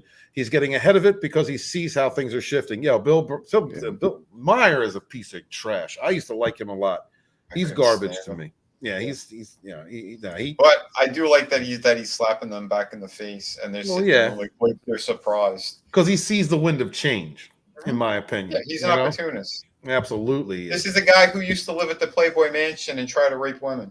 Well, here's another one. Look, here's another phony that came out and he outed himself pretty early on. Was Colbert? Oh God, yeah. He's seen everything was shifting to the left, and he went from that freaking right side to the left as quick as possible. Tommy, not only that, he's best friends with Podesta, and we know what those sick fucks had done. The ones that are all tied to the Clintons and the whole pizza situation. I say, well, it seems like he agrees. Chuck agrees with y'all. He says it's good, Burr and Mayer are saying these things though to inspire others. Absolutely, man. So I'm gonna end it off here. I'm wearing a little bit later than I usually do, guys. Please go check out the dump, which is probably already on at this moment on Sporker News Podcast. But before we head out, I want to give everyone a chance to take. Okay, I thought for 5 seconds I thought you said, please go check out my dumpster. My dumpster. Do that too. Damn it. For a minute there, I thought you just said, please go check out the dump, and I thought we were all supposed to watch the trial with Amber Heard. Vinny has those photos. Stop making me laugh. My neighbors will call it nice. What photos, you freak? Earlier you were going off. You're like, what did she wipe with? All you see is a trail. I didn't have it. Red had it. He showed it. He showed it on your stream. You forgot. Oh God. I didn't download the fucking things. They're on Twitter. Red has strange fetishes and strange beliefs. If you want them, I can find them and send them to you, Walton. We accept Red for all his strangeness. We accept him for what he's into and his beliefs, because we're very inclusive here. So thank you, Red Gaze. Thank you. Better, because I'm on the cutting edge, motherfucker. Guys, please subscribe to the Red Gaze. Tell me where they can find you, brother. Red Gaze on YouTube, at the Red Gaze on Twitter. Sunsworn.com is where you find the good stuff. Also, please sign up for Bonds the Cursed Child. It's coming out shortly. It's in progress, but it's in the mailing list phase. We do probes on Thursdays, almost every Thursday. We skipped this week, but we'll be back next week at 6 p.m. Right before the collectible pass with 2 guineas, 2 of our favorite guineas in the entire world. And once again, happy birthday to Cringer, the face of the Guinea Pig Collective. Everyone have a great weekend. Be nice to each other. Don't be an asshole. That's right. That's it. Thank you so much, Fred. Appreciate you. Next up is our guest. Swipe right. Right, Kitty. Yeah, we're going through the R's first. Okay. All right. So my name is Right Kitty. It's my first time being on here. I had a lot of fun tonight. Thank you, Stefan, for having me on. I am an art, writing, and design channel, graphic design student in college, and I'm attempting to make my own comic. I should have mentioned this before, but it's called Dollhouse XC, and there's even a playlist going over the development if you guys want to check that out. So currently working on a rewrite of a show called Ruby made by Rooster Teeth Animation. So those are my two big projects. So I hope you guys check out my channel. It's a lot of creative stuff, some ranting, some not, but thank you for having me on, and take it away to the next guest. All right. Thank you very much, guys. Subscribe to Riot Kitty. Support independent creators. Riot learns fast. She had to tell you. Yeah, I know. Yeah. Next up is Vinny Art. Hi, everyone. Yeah, I am the creator of Shot of the Kraken, which is now complete. I got my sample copies in, and I've been putting orders in. I had to split up one of them, so once the others come in, I'll put the rest of that in, and fulfillment should be starting in a couple of weeks. So get ready. My 6th campaign is right there, and don't listen to any gay frogs going, "It's great to have late books." No, it's not. No, it is not. You should not. It should not take you years and years and years to finish one fucking book, especially if you got a team behind you. I'm by myself, and I was able to produce work at the quality that you see here on my avatar. Painted pages all the way. 52-page book. So if you're into pirates, you're into awesome artwork, this is campaign number 6 from me. And get ready, because it's coming fast and hard. And make sure you go to subscribe to my channel, Vinny Art. We have crazy live streams like this one. I do toy reviews over there. We're gonna have a back and forth soon for the collectible pass with 2 guineas with me and Tommy. We're gonna bounce it back and forth between our channels. It's gonna be a good time. And I have art classes on there as well. If you want to learn how to make comics or brush up on your anatomy and stuff like that, composition. I have a bunch of videos. I got 17 videos, I think. So go check them out. I'll probably end up making more as well. As fulfillment happens and things are getting better on that end, I will start work on City of Venus too. So get ready, because that one's going to be coming. And so thank you, everyone. Thank you, chat and panel. You guys and girls are fantastic. On to the next, Steven. You got it. Thank you very much, Vinny. Next up is the man we need to get to 1,000 subscribers, Tommy and the Guinea Pig Collective. Ladies and gentlemen, you may hear the pitter-patter of little feet and probably think that there's some creeper in your house. Don't worry. It's just the Guinea Pig Collective looking to assimilate every last one of you humans. It's a werepig. Oh, I was kidding. And on certain nights when the moon is up in the sky, you may hear week, week, week as the werepig appears before you. There is no escape from the werepig. So get yourself assimilated now before it's too late. Hey, everybody, what's going on? Tommy and the Guinea Pig Collective. And as Red mentioned, Cringer here, the face of the Guinea Pig Collective, just had his birthday yesterday. We had a short stream about that, praising the pig. And then we went on to talk a lot of shit about politics and everything else because why not? Cringer didn't mind. But guys, stop by. We talk about old toys, retro toys being done right in old movies and stuff like that. We have a lot of fun on Going Old School Retro Discussions at 6 p.m. Eastern every single Monday. And as Vinny already mentioned, right after the probe, going in deep with the Red Gaze and Nerium, Vinny and I are on Collectible Pass, which will be bouncing back and forth between our channels, talking about a lot of the retro toys and the toy lines that they were based on, having a lot of fun while doing it. One of the things I don't get into heavily on my channels, I don't get really heavily into the politics. I want to have fun. I want to talk about the things that we love from the past, because without the things that we love from the past, how the hell can we fight the nonsense that they're doing right now? You got to start from a place of love and respect. I think that's one thing that's actually sorely missing on a lot of YouTube channels today, because unfortunately, I know a lot of people, they have they have good thoughts about this. Their heart's in the right place. But unfortunately, we are getting to be a bit of we're getting to be a bit like the mainstream media, some of us. We're talking about the same exact damn articles. We're talking about the same exact damn shows. And I love when Walton brings up stuff that a lot of the other guys are not talking about. That's fun. That's something that needs to be brought to light. It's something that a lot of these other channels, they shy away from because they just want to cover the pop culture shit, the shit that is going to make the most views. It's a thing trending. Screw all that shit, man. Be yourself, be an individual, and do something that you actually love doing, and talk about the things that actually mean something to you. Remember, guys, never let anybody tell you what you can and can't say, what you should or should not watch. Because your silence gives consent, and the guinea pigs will come for you. Amen, Thank you, Tommy. Thank you, everybody in the chat for showing up. Thank you, everybody lurking. Thank you for watching later. Much appreciate you. Every like, every retweet, every time you share it out. Please subscribe to everyone on this panel if you have not already. Thank you to Riot Kitty for coming. Loved having you on the panel. Thank you to everybody who supported us in all of our channels. Thank you for sharing out links for independent creators.